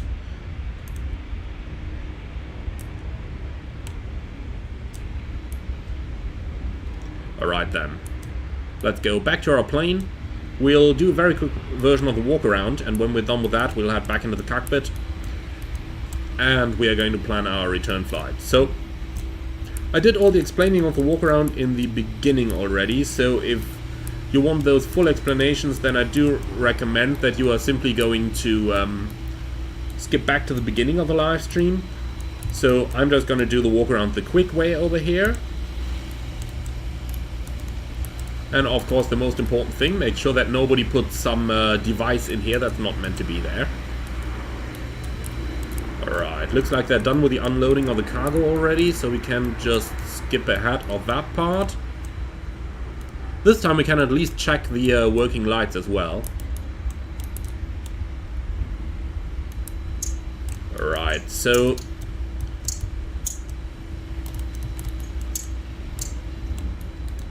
that's about the maximum speed at which you can do walk around, huh? By the way, that twitching sound that you just heard came from the engine fan blades. Looks like I'm moving my camera a little bit too quickly. Like here. I'm probably just moving my camera a little bit too quickly, and therefore it's playing those sounds incorrectly. But you get the general idea. Alright, so... quick look back to the front, make sure we didn't catch any birds or anything the likes. Looking good. Alright, very cool. So, walk around is done, back into the cockpit. And we're gonna fly the return flight from the FO seat. So, let's go in the camera menu. Target, pilot, co-pilot. Here we go. The only problem I have with that is look at the level of zoom. Like, this is the default zoom level right now for the FO seat. In my opinion, that's a little bit too far in, so I gotta go into the settings, camera, and then just take those out a little bit more. Like, here we are at 60 now. Now that's the same zoom level that the captain's vision was at 70. I don't really know why it's doing that, and it feels a little bit strange, but, well, suppose that's the way it is, huh? Okay, so, Tyler, remember you said you were going to talk about the wing light? Yes, I absolutely am, and I am going to do it right now. So, the wing light on the shutdown checklist. Let's just quickly go over the chat to see if anybody of you got it right already. Yeah, Konali, you did get it right. Okay, so, the wing light is checked with the shutdown checklist because there have been quite a lot of cases in which the wing light was left on when a jetway was connected to the airplane. Now you might be thinking, well, so what's the problem with a jetway that's being lit up by the wing light? Well, nobody thought it would be a problem until eventually we got to the point where it had to happen. And if you take a quick guess what did happen, yep, obviously the wing light heated the jet bridge up so much that it caught fire, and that fire actually caused a damage of several $1,000,000. And when a damage of several $1,000,000 is involved, and when Airbus didn't warn operators that this could happen, and therefore operators just let it happen, then obviously you can imagine that there was some insurance involved which was rather unhappy about the case, and which therefore went ahead and sued Airbus. Airbus had to pay a lot of money, that is, and ultimately we ended up with what else could possibly have happened: an item in the checklist. I found that story really amazing when I heard it for the first time, but that is actually what happened to the that is actually what happened to an Airbus A321 operator. And yeah, that way we now got what we got, and we have the wing light as part of the checklist. That's an interesting story if you ask me, and one that I certainly would never have imagined. So they burned a jet bridge by leaving on the wing light. Well, that's an achievement. That's an achievement. Just imagine you can tell your wife later on, like, yeah, I burned a jet bridge by keeping on a wing light. That's... congratulations, man. Congratulations. Alright, so that's the little story that I promised you. So let's go ahead with our return flight now. We're going to be the Easy 406 Charlie. And obviously it's an A320 once again. Let's go ahead and request our boarding and our fuel. So here we go. Import next flight, please. That's taking a little while. Here we go. That's looking better. Okay then, and looking at the briefing. Man, these apps are taking their time today. Okay, so weather, destination Belfast Aldergrove is good and will stay good. Weather at Manchester or alternate is good and stays good as well. A little bit rainy, but not much of a problem. Okay, so I tend to say we don't need any extra fuel. So looking down at this, 4.9 plus 200 taxi, 5.1, and I would say that's the fuel we're gonna go with. We won't take any extra today, so that's it. Okay, mass and balance then. Fuel manual 5.1. Load aircraft, fast time, and at the same point GSX and request boarding please. Alright, cool. So that's that part completed. Then let's go ahead and quickly calculate our takeoff dispatch data so that we know max takeoff weight. I mean, it's not like I suspect any problems today, but we just want to be absolutely sure. So Echo Golf Alpha... No, sorry. Echo Golf November Mike is where we are. Runway 32, dry runway. Let's just take all that stuff. Calculate. Performance limited 79,455. Okay, so plenty of margin for the takeoff. If we go packs on, let's see what we're gonna get. 77,555. Okay, so plenty of margin, so nothing we need to worry about. Alright, looks good then. Let's go ahead with our procedures. How's the refueling going? Yeah, about finished. Everything looking good down here. Fuel pumps can come back on. And everything looking good over here as well. Okay then.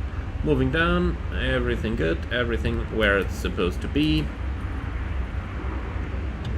And then a very quick check. Oil quantity still good. Obviously. Hydraulic quantity, look at that. The green system is full again. So what we saw in flight was actually a bug. Alright, and how are the brakes doing? Wheel page, 190 degrees, that's fine. We can depart with 300, so that's completely good. Or at least 300 on the A330. I'm not sure if that's a different limit on the A320. It probably is. Okay, so everything looking good down here. Then let's go ahead and initialize our next sector.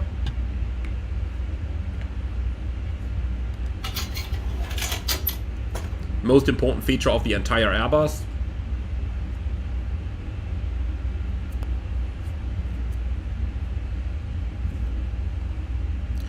Okay, so init request,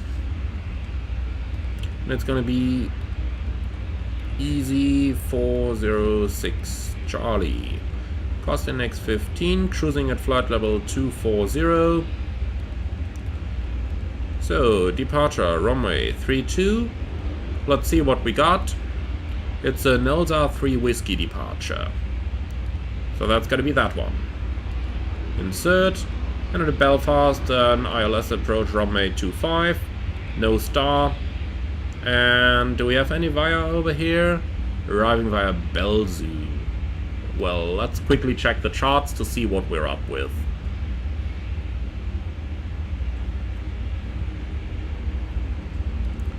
Import route, thank you.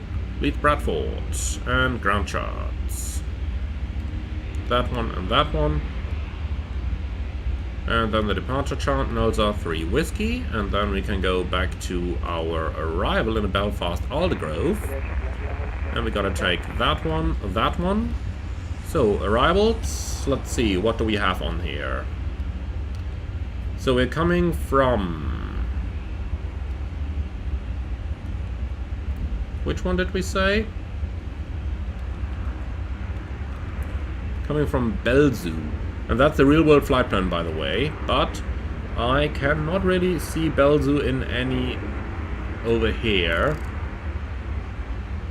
But it's fine. It's gotta be some sort of radar vectors and stuff, so don't need that. ILS DME Pro runway 25. Let's take that. And what do they offer here? Basically straight in. Okay, so nothing we need to worry about. We're just gonna take it like that. Okay, so secondary, we'll copy the active and then we can create a new pilot waypoint. So this one is going to be called LBA X2. And that is going to be from Echo Golf November Mike, runway 32 slash, what's the runway track down here? That's 318 slash 25 miles. So we'll just go straight ahead again, basically. Okay, store that waypoint. Then secondary, copy active, and we'll take LBA X2, put that right in here. Okay, holding at 316. Yep, we can take that. And after the holding, it's gonna be an immediate return, Echo Golf November Mike. That's only in case it's really necessary. Like, if we got options, then I would probably not return Leeds with an emergency. I would probably go elsewhere, but nonetheless, if we've got something that's really time critical, like a fire we cannot extinguish or so, in that case I would even return to 1,800 meter runway. It's not optimal, but you know, sometimes you just have no options.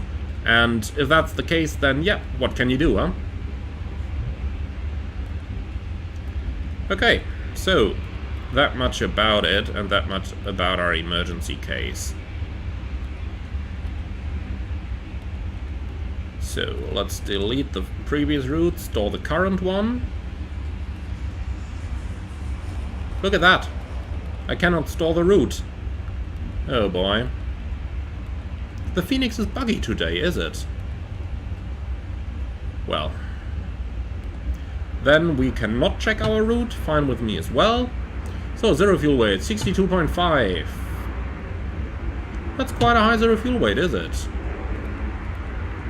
Slash 25. And for the fuel, 5.1 is gonna do. Okay then, let's see the rest of the fuel figures. So, contingency 300, alternate 1.7, final 1.1. So, 0.3, 1.7,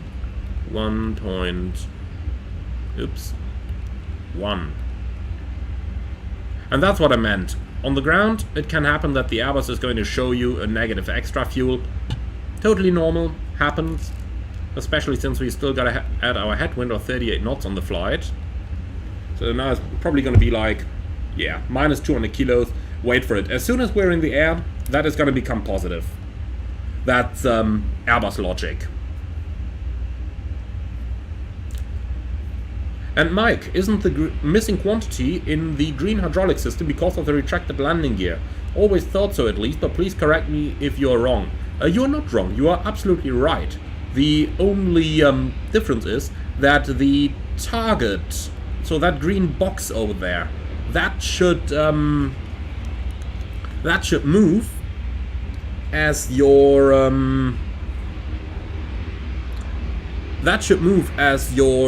hydraulic quantity is changing, so that the Airbus is still going to tell you in flight like how much quantity you're still supposed to have. So just give me a quick second over here. I'll try to see if I got a picture from the Airbus where I can show you. So just give me a second here. And I probably should have a picture of something like that available. Give me a second. Because you know, these small things, these are always the kind of things that I do notice when I'm flying an actual airplane and checking my systems, you know. So, yep, I do think I have a picture of that. So give me a second.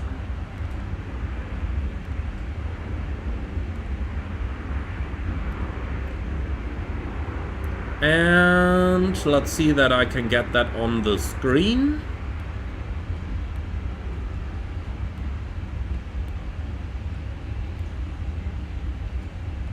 Oh boy, what's it doing now? For whatever reason, that picture is getting a little bit too big. But stand by one moment. Let's see, what does that look like? Oh yeah, that's a little big. Stand by, I'm working on it for you guys. You'll get that picture, you'll get to see that picture in a moment. For some reason, it seems to think like the picture is like way too big for the screen. So I'm getting that on screen for you now, but I just gotta resize it, and it's apparently creating a little bit of trouble with that, but we'll be there in a second. Alright, here you go. So that's what it looked like in the A330. Obviously A330 isn't an A320, but I verified with an active 320 pilot that the behavior is the same. So what you can see over here is, if you look at the green hydraulic system, the box is still pretty much at the very top. On the blue one, it's a little bit lower, and on the yellow one, it's a little bit lower. Now, on the ground, those things are always going to be at the very top, just like the Phoenix is showing you as well on the ground. But in flight then, as parts of the quantity get trapped in the system as you fly along, basically the box, that green box, is going to move a little bit lower as well, so that the top of the arrow is always going to show you how much fluid is in the system compared to what the upper and the lower limit of that thing is. And another nice thing that you can notice on this picture is the hydraulic pressures, which show more than 3000 psi. So I've seen as much as 3150 psi, and it's normal that you see slightly above 3000.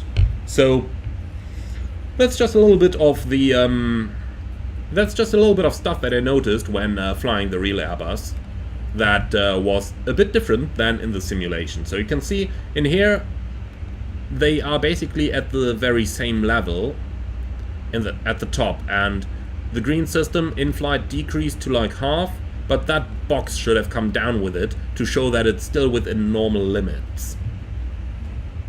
So just a small thing there that I came across when flying the airplane that I thought was worth mentioning. Alright, so Ufran, hi, nice to see you.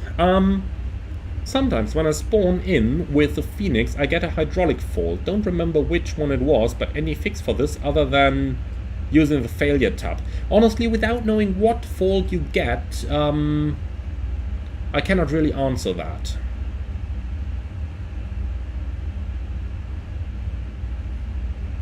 Alright, so that was just a small thing there that I wanted to expand on. So let's go back to the let's go right back to our flight then.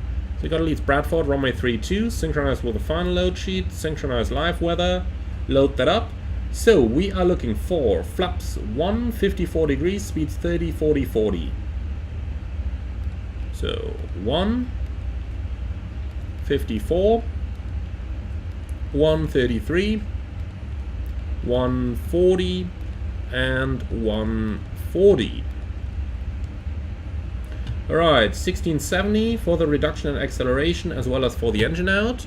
So 1670/1670 and 1670 for the engine out as well. Okay, speed, we can just leave it down here. Or is there any speed restriction on that departure? That's the next thing we're gonna check anyway. Okay, so back to Leeds Bradford. Start charts and another 3 whiskey departure.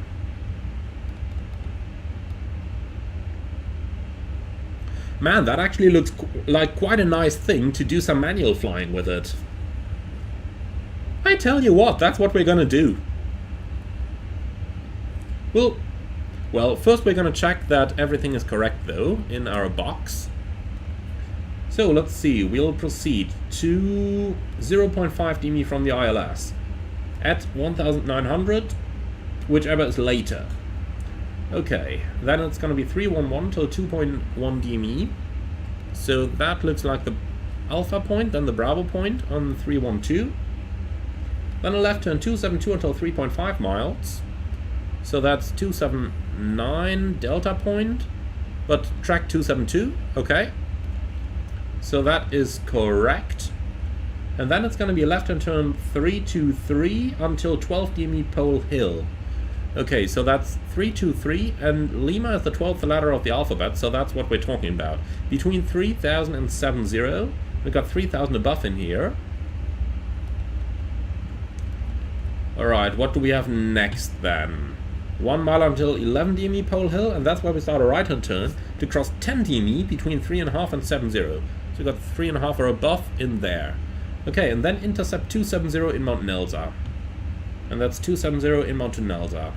And there's a 70 restriction in there. Okay, so for a conventional backup then, we do need the LS displayed.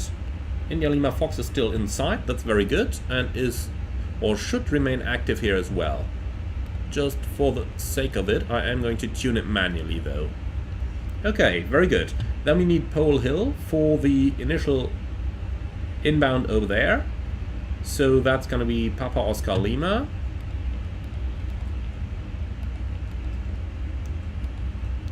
Like that, and we can select a course of 232. Alright, and thereafter we are proceeding towards Nelsa, and that's on a 090. But which waypoint is that based on? Pretty sure that's based on some VOR over there, but why doesn't the charts show me that?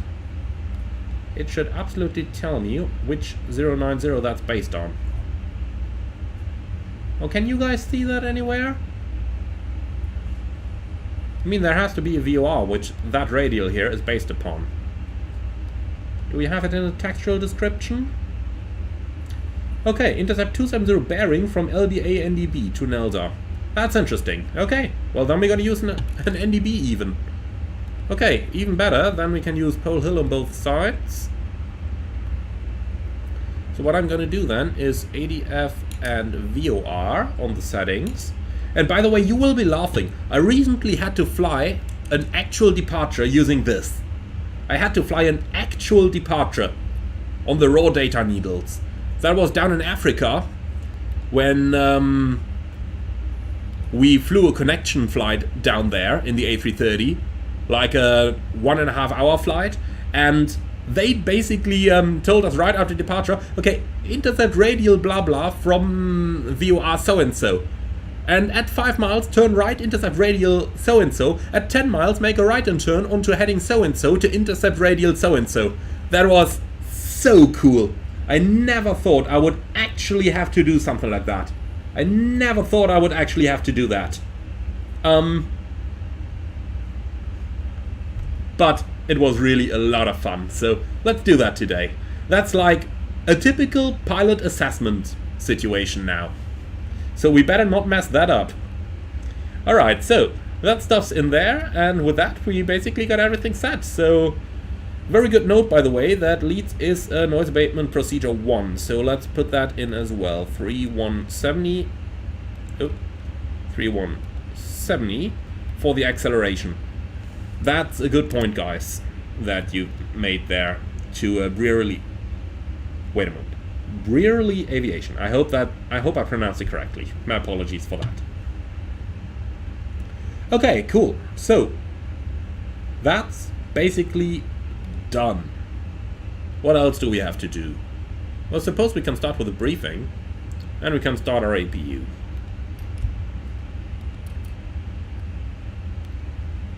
So in the A330, when the flap is not open yet and you press the start switch, nothing happens.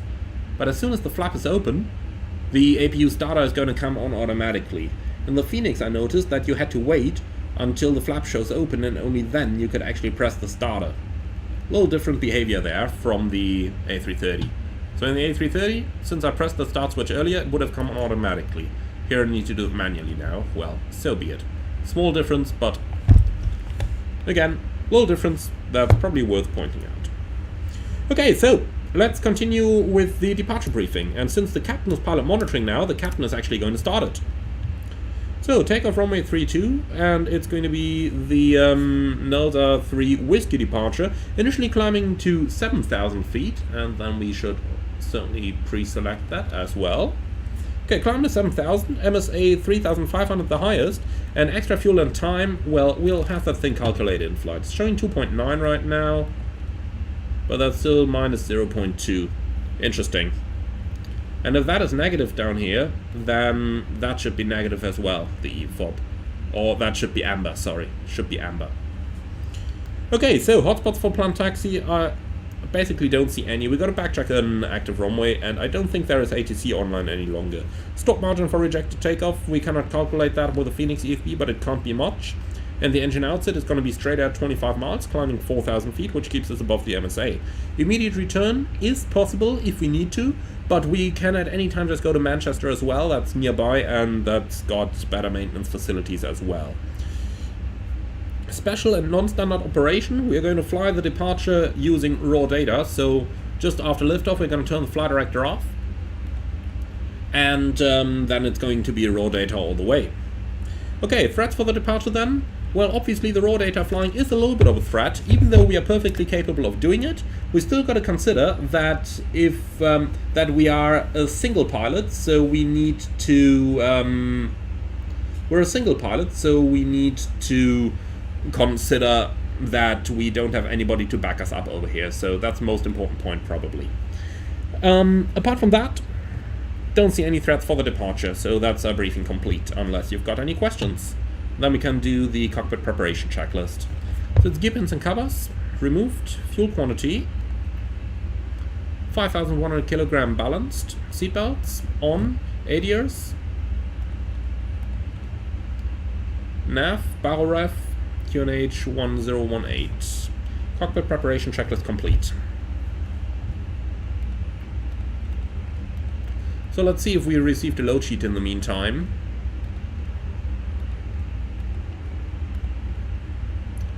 Yes, we did. That's preliminary. Just gonna accept that. Telex, vPilot relayed, connected to VATSIM. Thank you. Load sheet, here it is. Compliance with edition number 1. So 62.5 is the zero fuel weight, and 31.4 is the zero fuel weight CG. So slash 31.4. Takeoff weight 67.4, and that's what we got down here as well. So accept that. Let's see, our takeoff trim is 30% again, so that's the same we had on previous flights, so we'll make it a down trim of 0.4 units, and that's it. Okay then, let's request pushback and departure, and let's have GSX prepare our position. Okay, load sheet is done, everything's looking good. Got a couple of doors still open, they should hopefully be closed any moment now. Yeah, what is that doing? Why is it connecting now? Did I hit the wrong button? Did I say... No, departure clearance requested. Boarding passengers? No. Why did it not start the boarding earlier? Why is it doing it now? That's just wasting our time again. Okay, so just reset the position and we're gonna make it a second attempt. Prepare for pushback and departure. Handling by shipboard. Here we go. Alright, that's better. So now everything is disconnecting. That's looking much better indeed. Okay, APU is available, bleed on, external power can go off. Captain, we are ready for pushback. Hi there, please confirm door hatches closed, ground can remove bypass pin is installed. Yeah, that's all confirmed. Okay, thanks. Alright, so you guys close the doors, and the parking brake is set again, so we can remove the chocks and the GPU as well. Very good. Departure checks completed. Bypass pin inserted. Yeah, thank you. So, do we have any air traffic control online now? Thames approach. He does not cover us. Okay. Right, so we're good to go without ATC. So Unicom is the active then.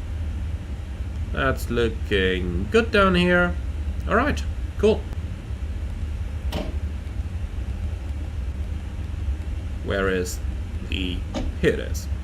Perfect. Locking gear.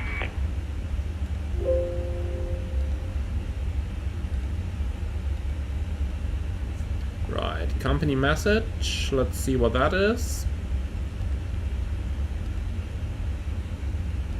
Oh, the arrival message. Okay, we don't need to bother about that. Alright, so, let's see real quick. Tell you what, let's do pushback facing to the right-hand side, so that's going to be facing east. Release parking brakes, please. Right, stand by. Before start checklist. Park and brake. Set. I'll tell you what, Leeds traffic, easy 406 Charlie, pushing back, stand 8. Quick check, behind everything is clear. Very good, so off you go. Commencing push. All engines clear. Start at will. Okay, let's do the before start checks again. Park and brake, off, takeoff speeds and thrust. So you've got 133, 140 and 140. And flex is 54. Windows. Closed and closed. And the beacon is on before start checklist complete.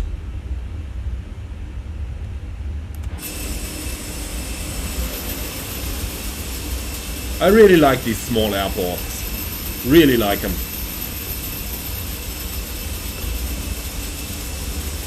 Yannick, will I get the Embraer 190 and 195? Yeah, probably.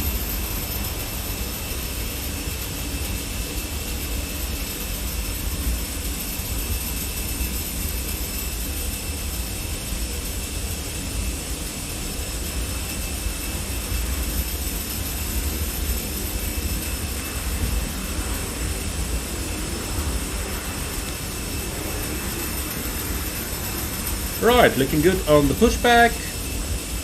We're on the taxiway, then we can commence our engine start. So, small thing there when you start the engines.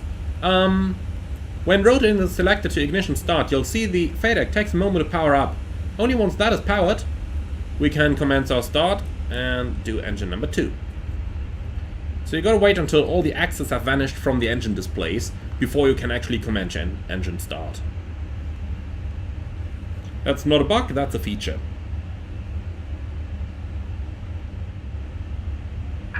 Please set parking brakes.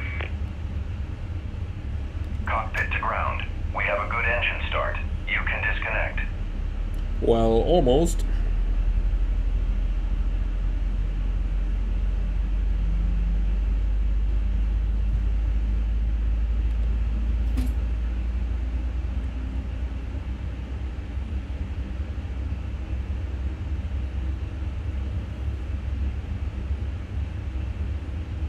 Okay, good start number 2. Engine 1 start.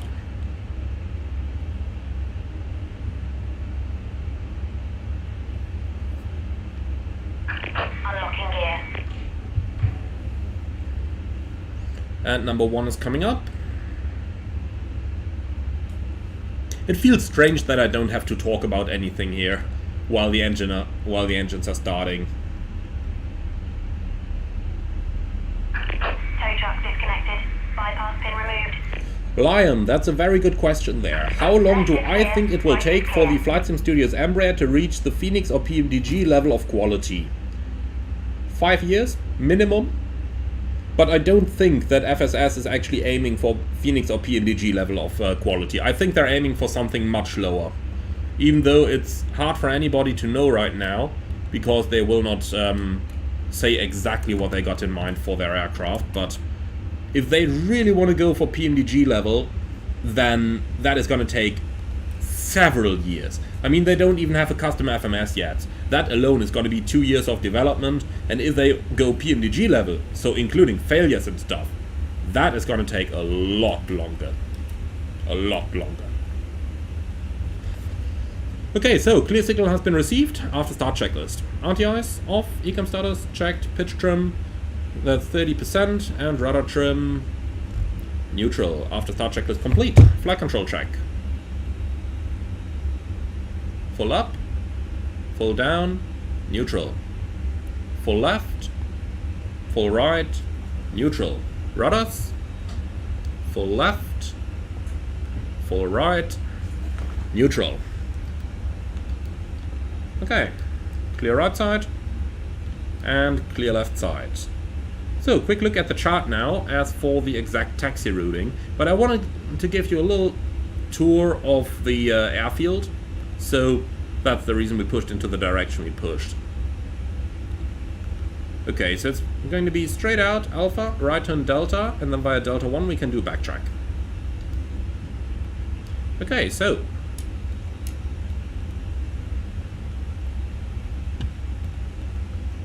brakes off. Let's give it a go.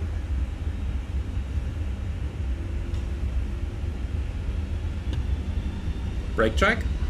Pressure 0.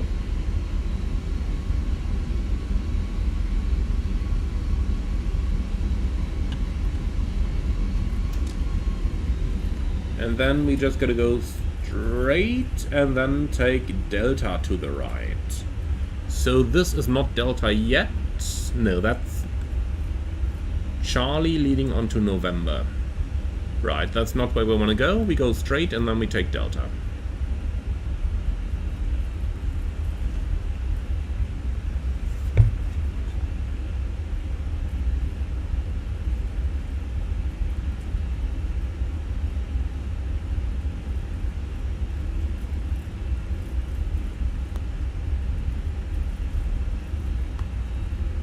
Okay, so regarding the takeoff briefing, I'll just go over the SID one more time, because that is the complicated part now, as we're going to fly at raw data.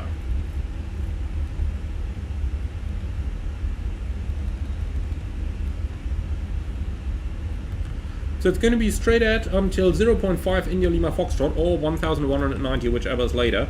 Then a left turn onto 311 track until 2.1 DME. Then a left turn 272 until 3.5 DME. And then onto radial 052 inbound Pole Hill until 12 DME, where we've got to be between 3000 and 7000. Then continue until 11 DME, and that's where we start the right hand turn to cross 10 DME above 3500 and below 7000. And then we establish on the QDR 270 outbound Leeds Bradford NDB until Nelda. So that's how we are going to fly the SID. Gonna be an interesting one. That is definitely the kind of stuff that you would do on an average pilot assessment.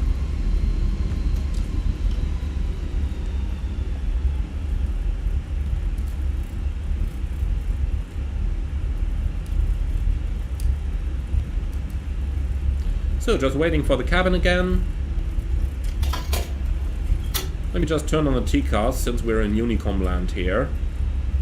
But there is no traffic anywhere around. No. Okay, that's good. Leeds traffic easy 406 Charlie, backtrack runway 32.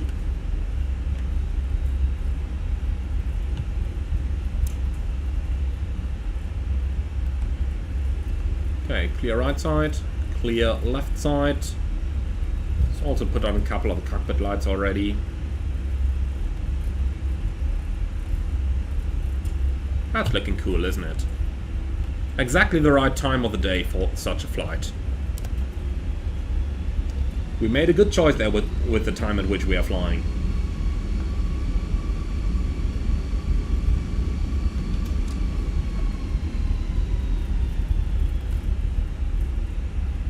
Okay, entering the runway, approach area is clear. And the cabin is ready, so let's do the taxi checklist. Flight controls, checked, flap setting, config 1+F, radar and predictive wind shear, on and auto, engine start selector, norm, ECAM memo, takeoff no blue. Taxi checklist complete. Alright, cool. So we're pretty much good to go. So let's complete the backtrack, and then we can go.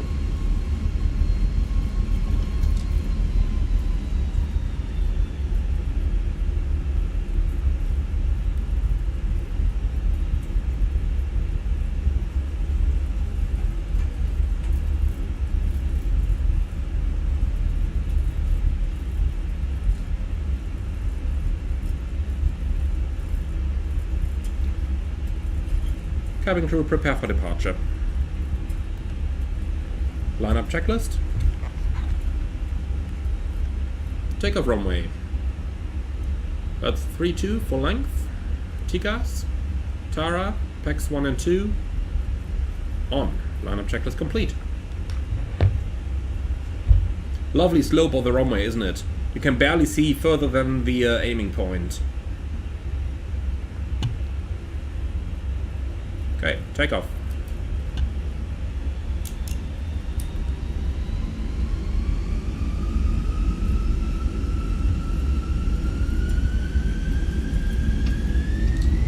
Manflex 54, SS runway, auto thrust blue.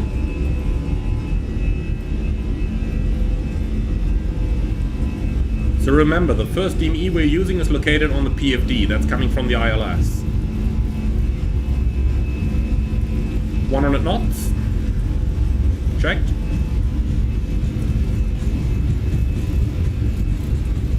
V1.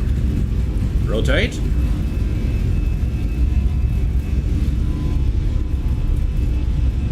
Lovely sloped runway. Positive climb. Gear up. Flat rector off. Bird on.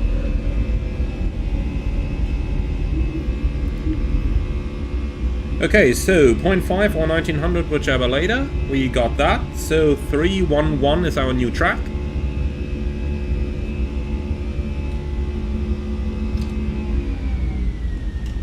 No speed mode.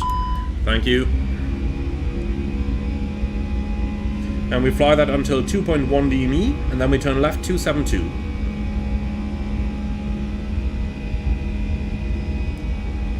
So that's 2.1, so left hand turn 272.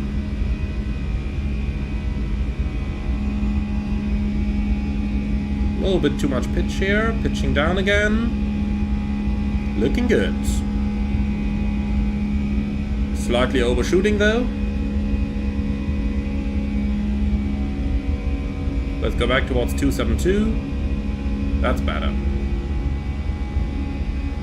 Okay, so at 3.5 miles, so in 0.5 nautical miles, we make a left turn, intercept radial 052 from Pole Hill.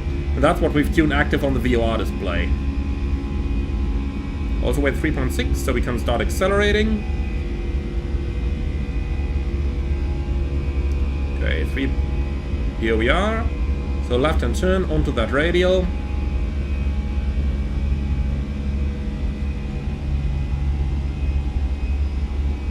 And engine anti-ice on.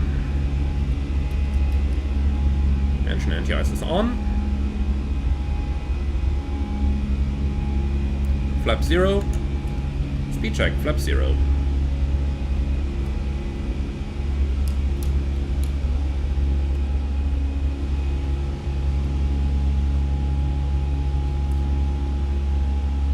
Come on, airplane, don't descend. Alright, so we're flying until 11 DME Pole Hill. That's where we start the right-hand turn onto the outbound course.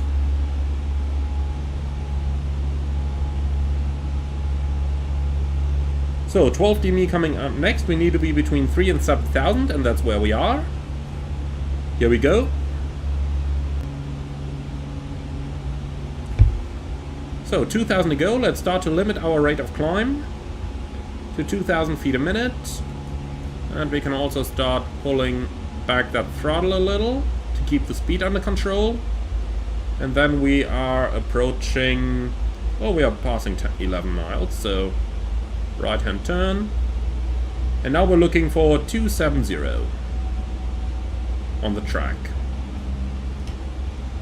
1,000 to go. I'm going to set the QNH momentarily.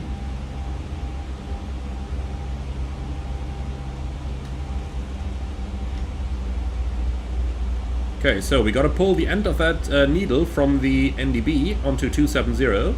And the way we do that is we just overshoot a bit, let's say 290 or so.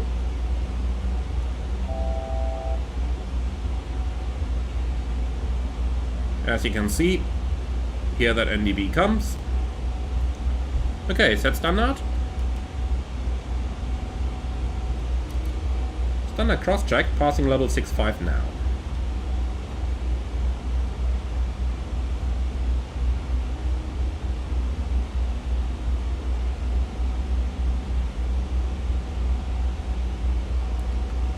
Okay, so few degrees difference is totally normal, and that is what you can expect. So we're on like 267 right now, so a little bit to the left of track.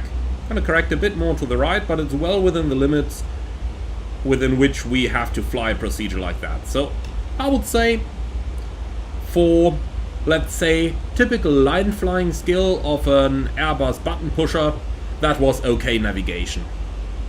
Alright, so let's go back to the arc, see where we are. Yeah, like 0.7 miles to the left, that's totally fine. It's an RMP1 environment, so we are doing good the way we are right now. Okay then. Flight directors on.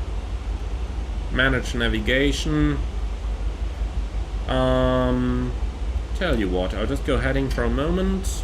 Autopilot. Get rid of the bird. Auto thrust on. So, speed, vertical speed heading. Why is it in vertical speed though? Speed out. And as soon as Nelsa sequences as waypoint, I'm gonna push nav so that we start our left-hand turn back onto the route, and then we can start our climb. Okay, so just waiting for Nelsa to sequence. I have a feeling we should start a left-hand turn now though.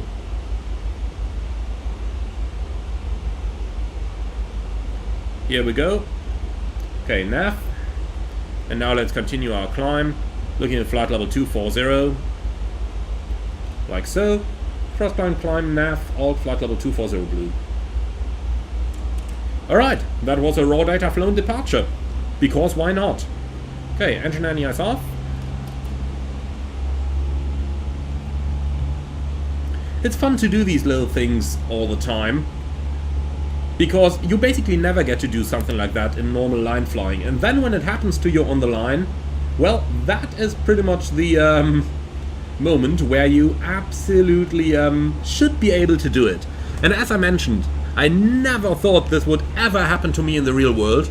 And then we're down in Africa, and on lining up on the runway, the guy tells us, so fly radial blah blah at 5 dm, turn right, intercept radial blah blah at 10 dm, turn right heading blah blah to intercept radial blah blah. And I'm like, whoa. At that point, we were on the runway already. There was a guy on like a 10-mile final. So we were just like, yeah, okay, tell you what. Can't be bothered to put it into the FMS. Just put it on the RadNav page. We'll do that stuff manually. And that's how we did it then.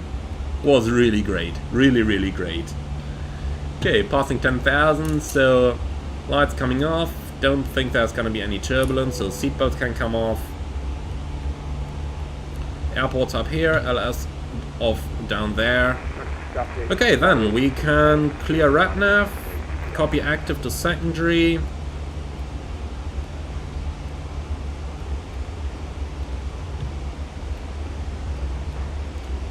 RadNav gun, active going to secondary. Clear the fix info page once and twice. Then cruise 240, op 350, max 373, and we're going to Echo Golf Alpha Alpha 25. Very good. Okay, and with that we are now on the way. That was really fun. That was really fun to do a departure like that manually.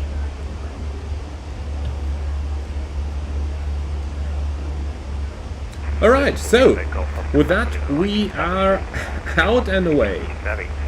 That Ultimate Camry is asking in the chat, do you use your joystick in the left or right hand in the sim? Does it feel more natural one way or the other in the real Airbus?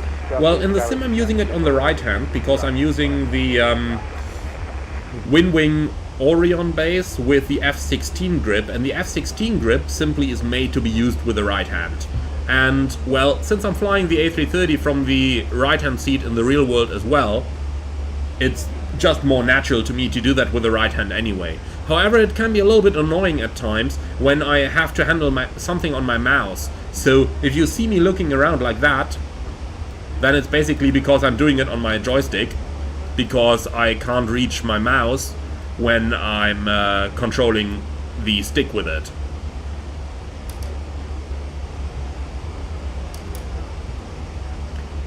But yeah, in my opinion, since I fly the A330 on the right seat and handle the side stick with the right hand, it's just more natural to have my side stick on the right side in my simulator as well. Even though I honestly tell you, if I ever bought an Airbus grid for that Orion base, provided that it ever becomes in stock again, then changing it around to having the stick on the left side probably is not going to be too much of a problem. I mean, during the time when I was an avid flight simmer, like most of you watching this, I basically had my joystick on the left side as well, and then flew from the left seat. But overall, doesn't make too much of a difference for me. Either way works. And that's the important thing here. It needs to work for you personally. And that's the detail by which I am going for that.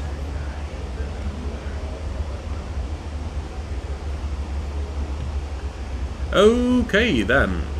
So, how far is our top of descent out? Probably not too far. Yeah, about 100 miles, so we got a bit of time. Don't need to do a briefing in the descent again like we did on the way in, but if it becomes that, then so be it as well.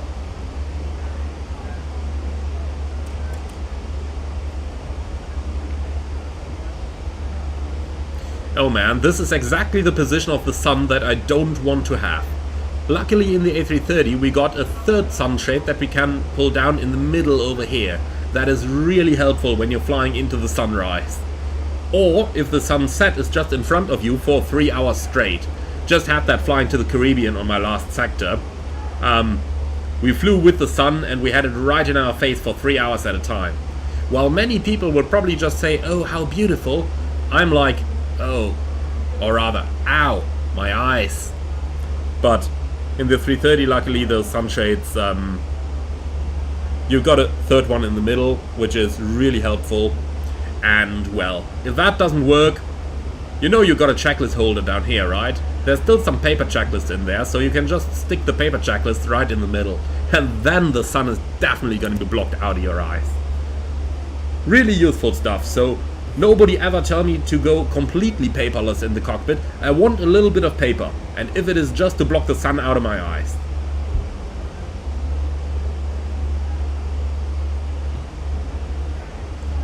And Yannick, I can fly with the left hand. In real life I fly with the right hand, and I always do in the sim. Yeah, understandably. What aircraft do you fly though, Yannick? Is it stuff like gliders where you don't need a hand for throttle anyway? Or where you typically use the right hand to fly anyway? Or how do you manage that with your throttle when you use the right hand for flying? And Ufran, anyone know a trick on how I can set flags on my Honeycomb Bravo instantly? I always have to push the throttle softly so I can catch the flags detent. Yeah, that's something that I actually really was happy about spotting. So if we go into, where can we, here, config and controls config. So I set quite a null zone up there, and then in the configuration I just set my hardware detents to be pretty close to one another. That way I basically don't have anything in between the detents, and I just go straight into the detent. That's about as easy as it gets, if you ask me. Okay, approaching. Speed, vertical speed.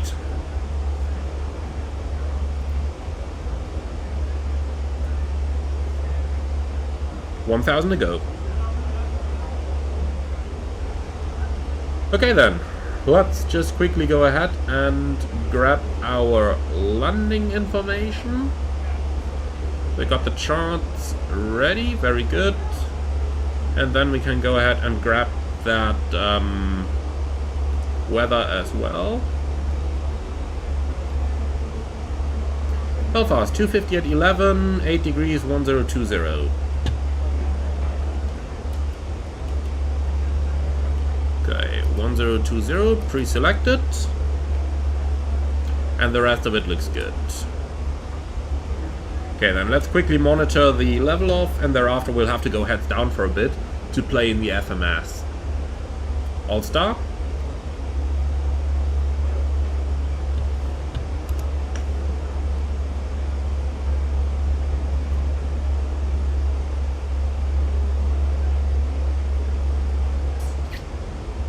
And come on, give me alt mode or alt cruise. Here we go, speed alt cruise. Good, that's what we want. Alright then, enter destination data. We got 70 nautical miles to run. But before we do that, I see a couple questions coming up in the stream there. So, FA is asking, is the 4090 not the bottleneck for the CPU? Well, yeah, the CPU definitely is the bottleneck in my system, but I didn't want to buy a completely new computer this year. So, next year I'm definitely going to upgrade my CPU. But it is right, the CPU is the bottleneck on my computer at the moment. Then Yannick, I fly glider, so I don't use my left hand at all unless using the speed brakes for landing. Only sometimes I use the right hand to hold a stable flight when I need the right hand for something else. Yeah, that's the same I did on gliders as well, so absolutely makes sense. And Jonathan, how do you set the distance rings? Well, over the fix page. So regardless if you fly Boeing or Airbus, if you go to the fix page, that's where you can set your distance. Your distance rings, provided you got an up-to-date airplane. So,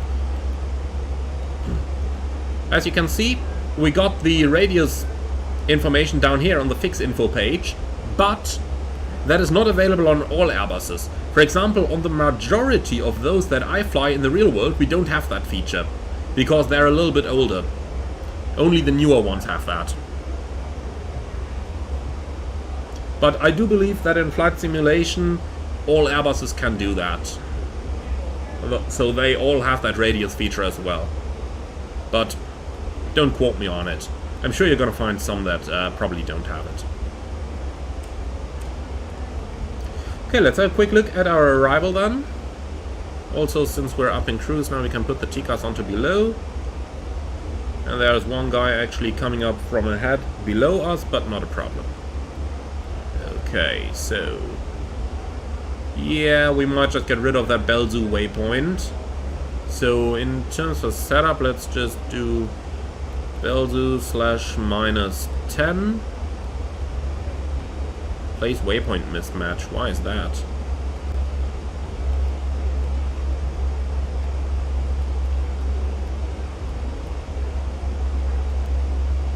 Here we go, that's better.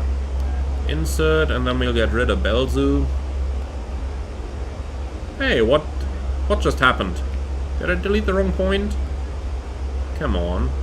Erase, PD01, and get rid of Belzoo. That looks better. That's gonna give us better calculations as well. Okay, do we need anything in the RadNav page? Let's see.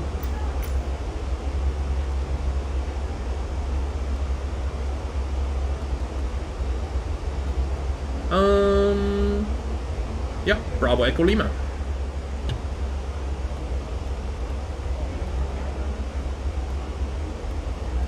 And we're gonna tune that on both sides. Like that. Okay, Belfast 25 is in there already. For the descent, speed is okay. Then we got 1020. What did I say about temperature and winds? Oh, 468 from the chart while we got it open as a minimum. Like that. And then... So, 250 at 11.8 degrees.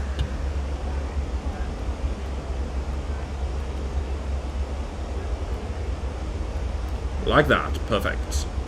Okay, for go around, we'll enter the MSA as our single engine acceleration altitude.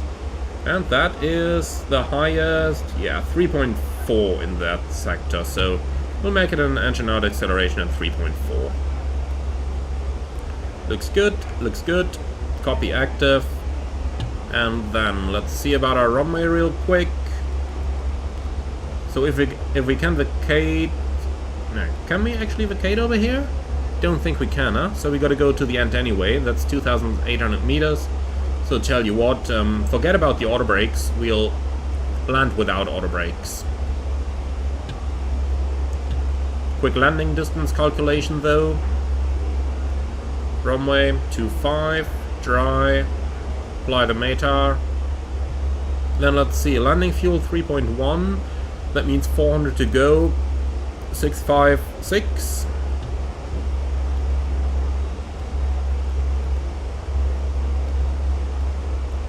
That's quite close to the max landing weight, is it? Okay, so...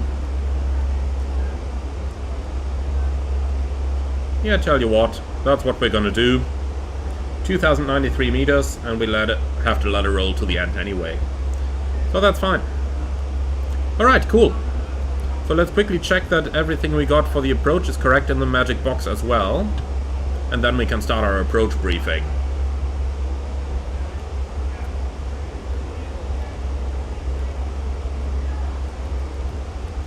So, starting at Fox 25 in 2,500 feet. That's what we got. 3-degree glide path. And in case of missed approach, continuous climb to 3,000. Initially straight ahead to 2,500, then turn right to the VOR and hold at 3,000 as directed. Okay, so the runway track 2,500, Bravo Echo Lima, 3,000 feet. The 210 speed restriction, not sure where that comes from. That's not listed anywhere on here. Probably for within the holding? No. Okay, not sure where that comes from, but we'll just leave it in because it's not going to bother us either way. So as you can see, the clean speed... oh, 220 actually. Okay, tell you what, in that case...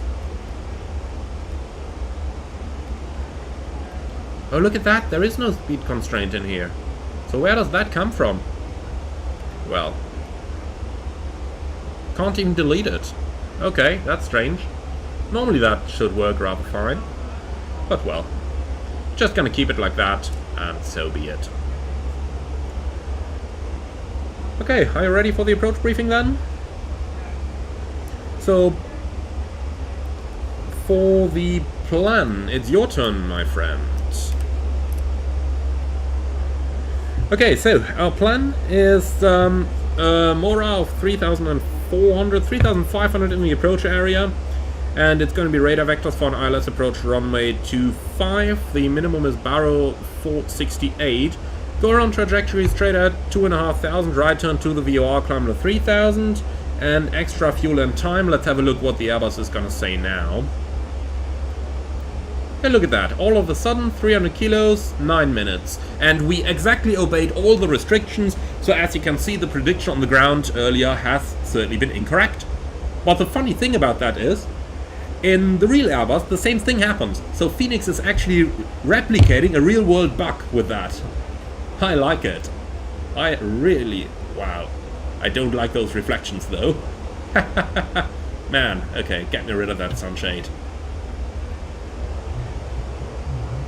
Okay, so that's that. Then the pilot flying can continue the briefing. Guidance for the approach is going to be localizer and glide slope, landing flap setting config full, stop margin we said is about 700 meters. Reversers and idle, auto brakes off, planned runway exit is at the end, and then we gotta go on the parallel taxiway. Hotspots for taxi in, we are going to cross a runway, so that's to be kept in mind. Special and non-standard operation, I don't see anything there, so do you see any threats for the arrival? No? Okay. So that's the approach briefing complete, and just about on time to start the descent as well. Descent, alt, flight level 100 blue. Thrust idle.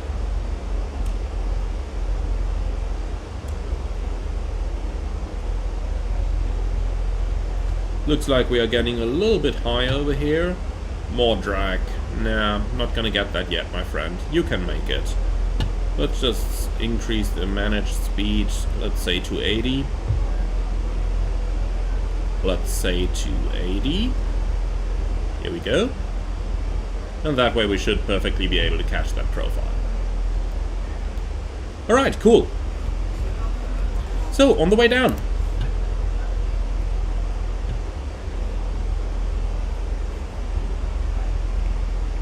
And Yannick, how do I know if fixed rings, FLS, ice detection, etc. are installed in my aircraft? So, mostly because there will be an overview in the operational data summary in the quick reference handbook for the airplane. So when you go into that, you've got aircraft configuration summary, and in there it's going to tell you all the different options and what is installed in the airplane and what is not. So like that you can get this kind of information. And that's really all there is to it. But I tell you honestly, mostly airlines will try to have fleets unified. Now, my airline is currently operating a mixture of 3 different fleets. So we got several A330s that came from one operator, then we have 2 A330-300s that came from another, and then we've got 3 Airbus A330-200s which came from another airline. So that's the different options we've got available. But you know, after a couple flights, you know what aircraft is equipped with what option. And there are some differences. For example, most of our A330-300s are going to go into go-around track mode, and when you want to follow the FMS profile in case of a go-around, you need to push the heading knob so that it re-enters nav mode. Otherwise, it's going to stay in go-around track. While 2 of our 300s are automatically going to go into nav on the go-around. So that's small changes that, if you are not aware of them, you can always read it up in the QRH in the aircraft configuration summary. But normally you will get to know the fleet of your airline rather quickly. And if you operate for an airline that's just bought all their aircraft new from the manufacturer, then it's probably going to be, you know, quite unified anyway. Jake the Afjeek, hi, nice to see you here in the text. Good morning and happy Thursday, everyone. Thank you very much, same to you. And Simone Mino, hi Emmanuel. Yesterday evening at 15,000 feet, ATC gave me clean speed on my 737-800, but the bug up did not appear yet. How can I know the clean speed? Well, the up bug is going to appear from flight level 200 and below. So that's your limit from which it is going to appear. Above flight level 200, you cannot calculate a minimum clean speed because of compressibility effects of the air, so it's only going to work below flight level 200. But below 200 you can always take VREV 40, so VREV for flaps 40 plus 70 knots, and that's going to be your min clean speed in the 737. On the Airbus you get to know it at all times, the green dot speed is going to be shown at all times. And Yannick, when should you push the altitude selector for the descent? A bit before, after, or as exactly as possible on the indicated top of descent? Well, make your life easy, press it a mile or 2 before, and that's as easy as it gets. Then, Presemo G37. Hi, I don't know much about the Airbus A320. How do you use heading vertical speed versus track FPA button, and what exactly does it do? I'm reading the manual from the fly-by-wire website, but I can't quite imagine how it might work. Okay, so that's quite easy. That's that button over here on the FCU. And that one, as you can see, we can change around. Now, the major difference you get with that is that your flight director is going to be replaced with the flight path symbol over here, and the flight director associated with that on the side. Now, while flying on autopilot, there is basically only one use of that function. And you can see you can now go into track select rather than heading select over here. Okay, we'll just go back into nav though, and into, here we go.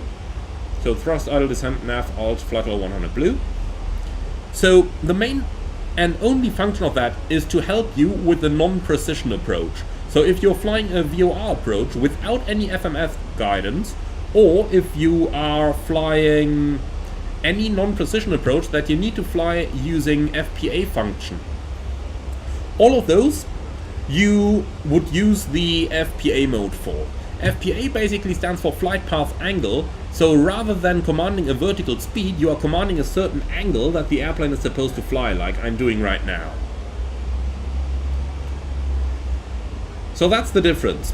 Another reason to use the bird, as we call it, so that's the bird on the PFD up there. Another reason to use that is when you are flying manually without flight directors. So if you did like this without autopilot, then you'd have the flight path vector symbol down there, and that basically is going to tell you the angle at which you are descending and the drift angle. So right now you can see we are drifting a little bit to the right, as the flight path vector or the bird is positioned to the right of our middle pointer down there. And we can verify the same on the PFD up here, where we've got our heading line and our track line, and obviously the wind is the explanation as to why that is happening in the first place. So that's like what you would use it for. Basically at any moment in manual flight without the flight director, or when you're doing a non-precision approach without FMS guidance. That's the two options you have. And now that I'm thinking about it, that might actually be a cool topic for a future video. So I'm probably just going to put it into the... I'm probably going to make a dedicated, a little bit more detailed video about that in the future.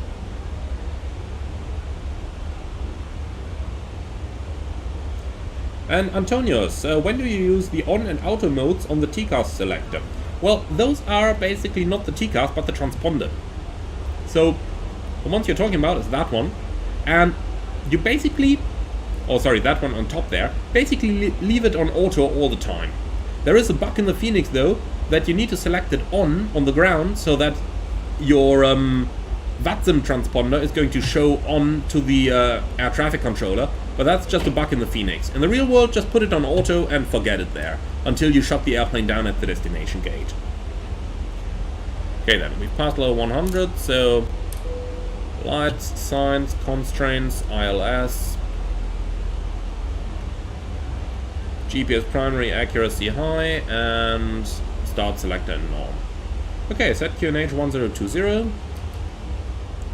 1020 cross-checked, passing 9100 now, checked. And then let's just go back to standard flight director here, and approach checklist please. Barrel ref, QNH 1020, seatbelts on, minimums, Barrow 468, auto brake, off, engine start selector, norm, approach checklist complete.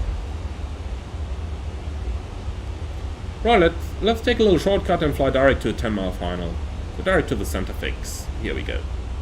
Might be a little bit high right now, but I am positive we can catch that back. Yeah, 1,200 feet, no problem for the speed brake. And there might be a little bit of ice in those clouds. Yeah, plus 6 degrees. Engine anti-ice on. Thrust idle. Company message, they probably want a delay report. They can get that on the ground, really.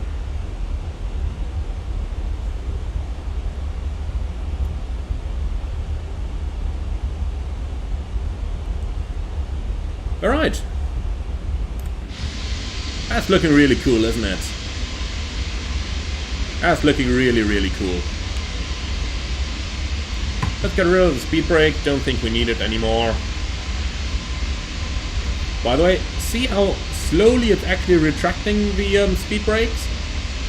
That's a really cool feature in the Airbus. You know, in the Boeing, if you just fire the speed brake up all the way, then yeah, your passengers are going to thank you for that. But in an Airbus, you can do with the handle whatever you want. The computer is going to retract and extend them slowly, so that passenger comfort is not going to be a problem. Really like that. I really like that. So displays are getting really bright here. Let's dim those down a little bit more.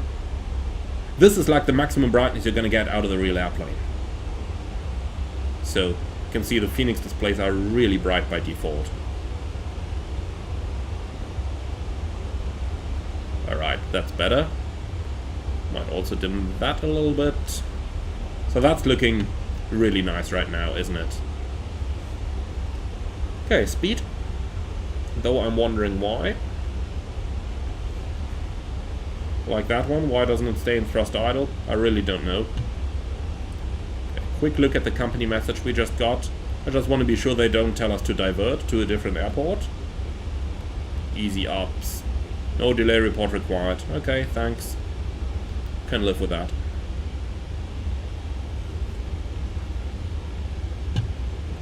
Okay. Autopilot off.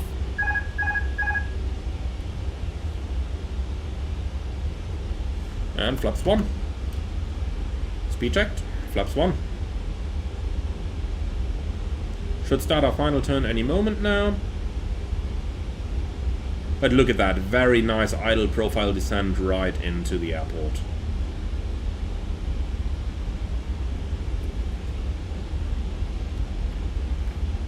Okay. Glide slope localizer blue, Cat 1. Glide slope star, lock star. Go around altitude 3000 set. And I tell you what, let's have a little fun. Flight directors off. Bird on. Set runway track.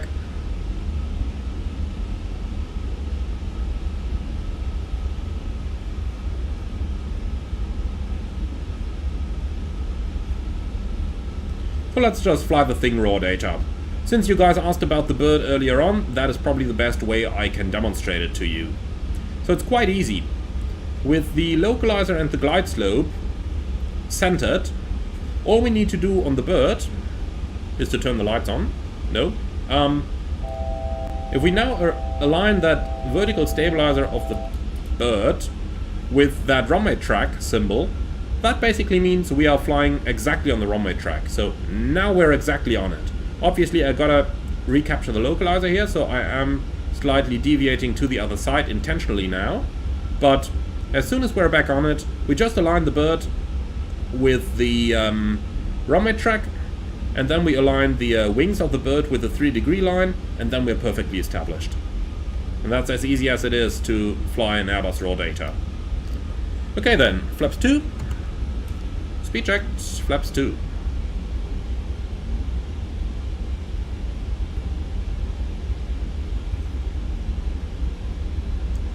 A little bit left of center line now. Man, the real one does a much better job to correct that ballooning. Gear down. And with the gear, we arm the spoilers and the lights. And we can also get rid of the anti-ice. Don't need that anymore. Okay, flaps 3. Speed check, flaps 3.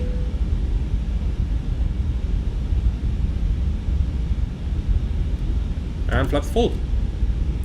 Speed check, flaps full. Loads of ballooning. That negative pitch there is not realistic. 1000. This is looking better. Okay, landing checklist. Econ memo, landing no blue. Landing checklist complete. So let's get rid of the automatics.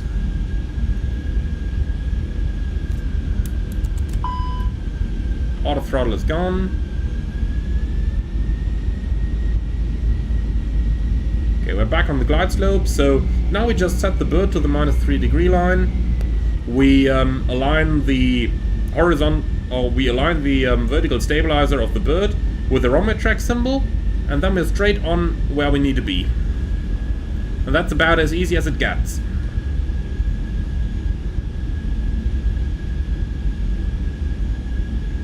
Now Boeing pilots will be like, yeah, did you just say you wanted to fly raw data? Yeah, I did. But you see, it works really nice.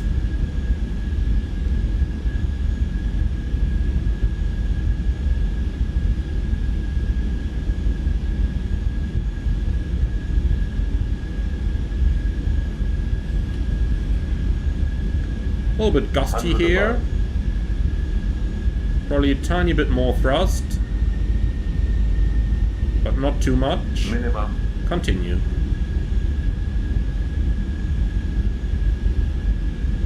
$100. 50, 40, 30, 20. Retard. 5. Nah, flared a bit too much. Here we are.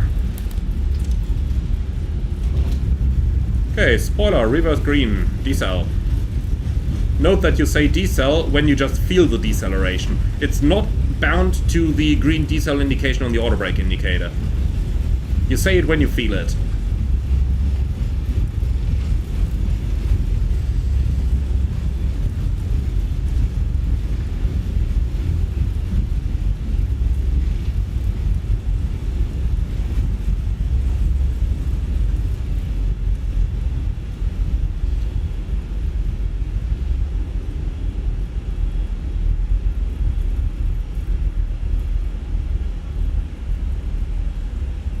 Okay, and here we are, back in Belfast. Made it a little bit softer than I meant to, but well, we're down, that's the important thing. And we touched within the touchdown zone, that's the second important thing. Alright then, vacating Delta, crossing 17 and then over to Charlie Lima to our gate. 40 minutes of flight time, nice. So in the A330 we would just have reached cruising altitude 5 minutes ago. That's really how long it takes if you do everything by the SOP. Obviously you can increase climb thrust and then it takes like 25 minutes, but why should you? You got 10 hours of flight time anyway. Alright. So, since we basically didn't use our reverse thrust, we can say that we can do single engine taxi in a few moments.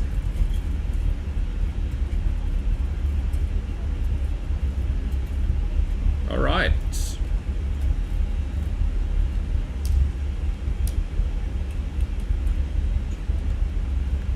And here we go. So, crossing runway 17, clear on the right side and clear on the left side. Strobe light can come back on.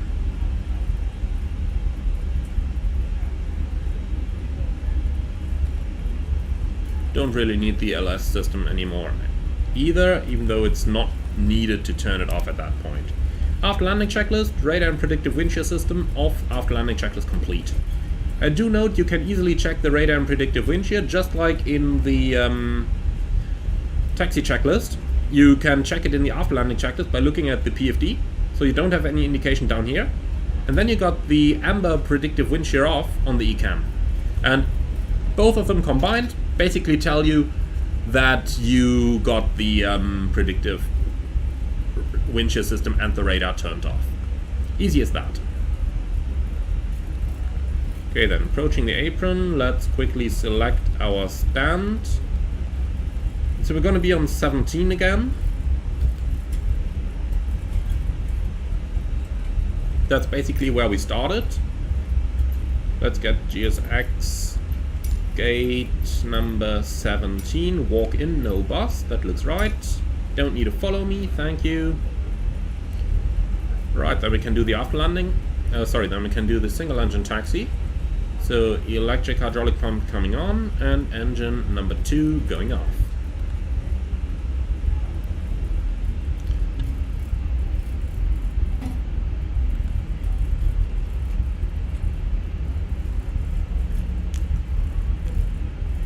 Okay, our gate is coming up next to the EasyJet A321 over there.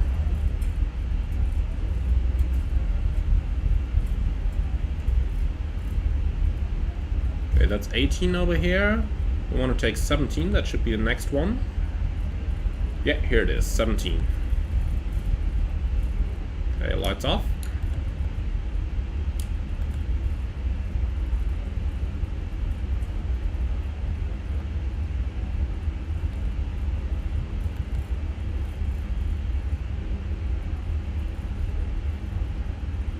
I think I overshot a little bit, but let's correct it straight away.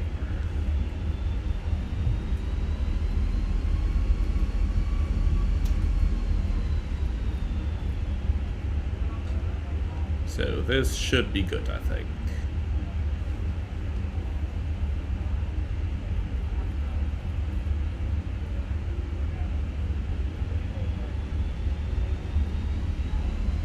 Not sure why we need that much thrust. Normally you should need less, but well, single engine models can be difficult in the simulator, let's put it that way.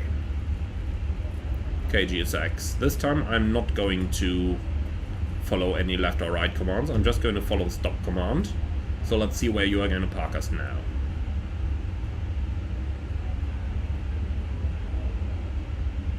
Come on, do I really need thrust again? Yeah, looks like it. Man, couple centimeters.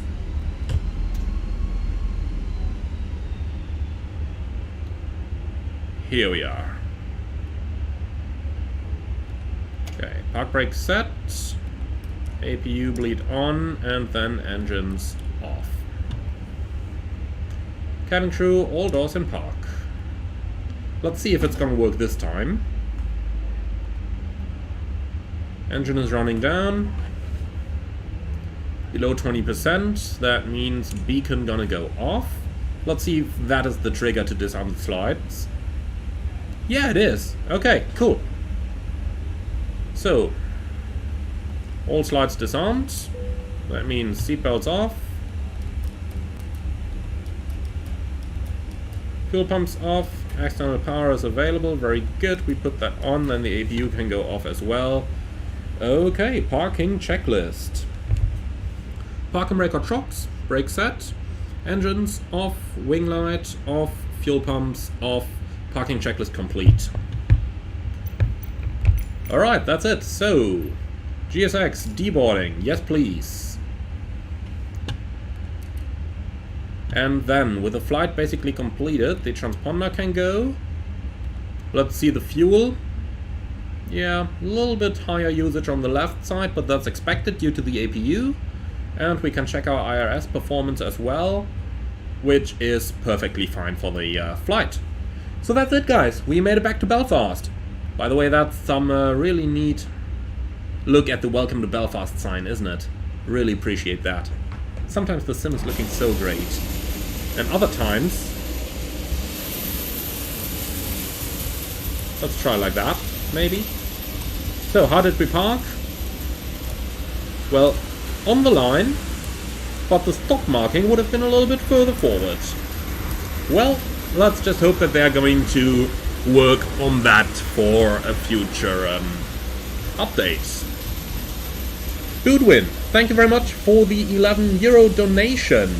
Thank you for doing a live flight again. I missed that for a while. Hopefully you have time in the future for these flights. You notice that you're a real pilot as your videos are very informative. Thank you very much, Goodwin. That is really appreciated. That is really appreciated. And you can be sure that I will do more live flights when I find the time. Just to give you an idea of what my duty plan looks at the moment. At the beginning of December I did a 6-day Africa tour. After that I had 2 days off, then I did 4 days in the Caribbean.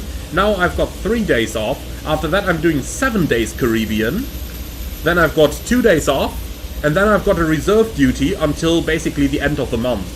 So you can see it's only like 7 off days. And then the reserve duty, we'll have to see how that turns out. They might call me for a flight, or they might not call me for a flight. And in any case, I will only get to know that like at 6 PM the day before. So I might have more time for live streams towards the end of the year, or I might not. I really cannot forecast that.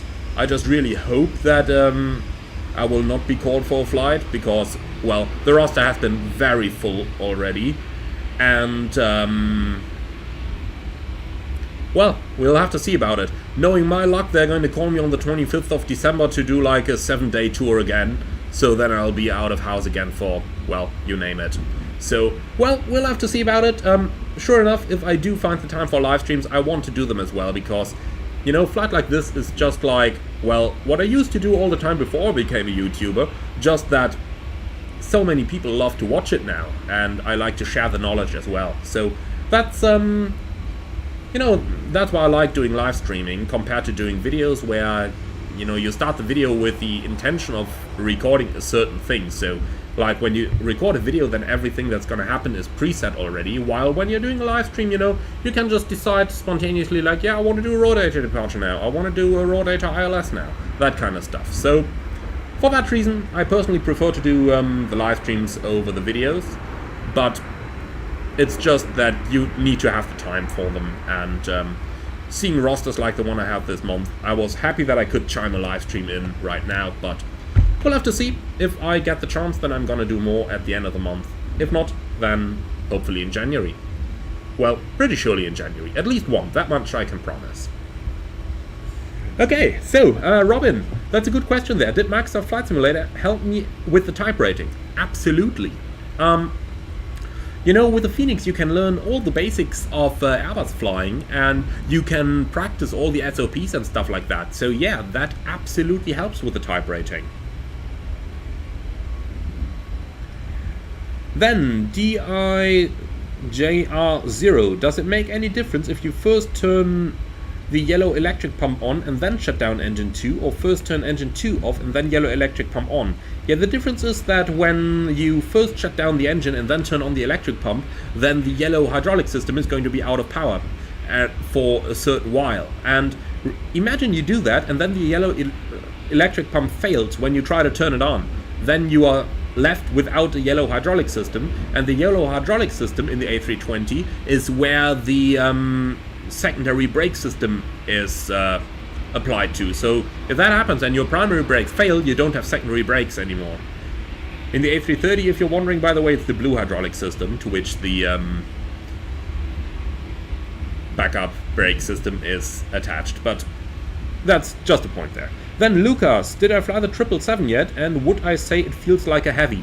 Well, I didn't fly any real-world 777 yet, so I cannot comment on that.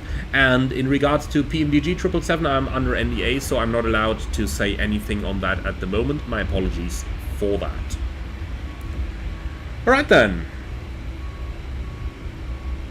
Finally,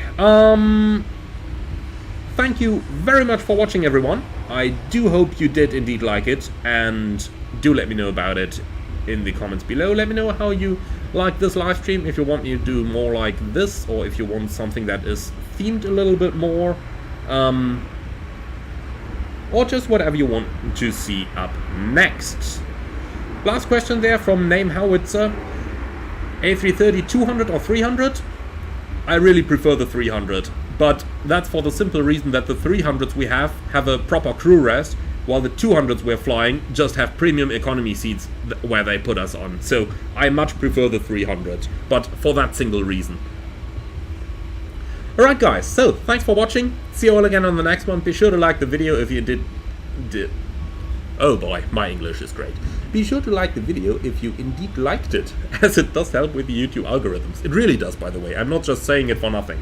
It really does help with the algorithms. And don't forget to subscribe for more if you're up for future live streams and future videos. So, thank you very much, and I see you all again on the next one.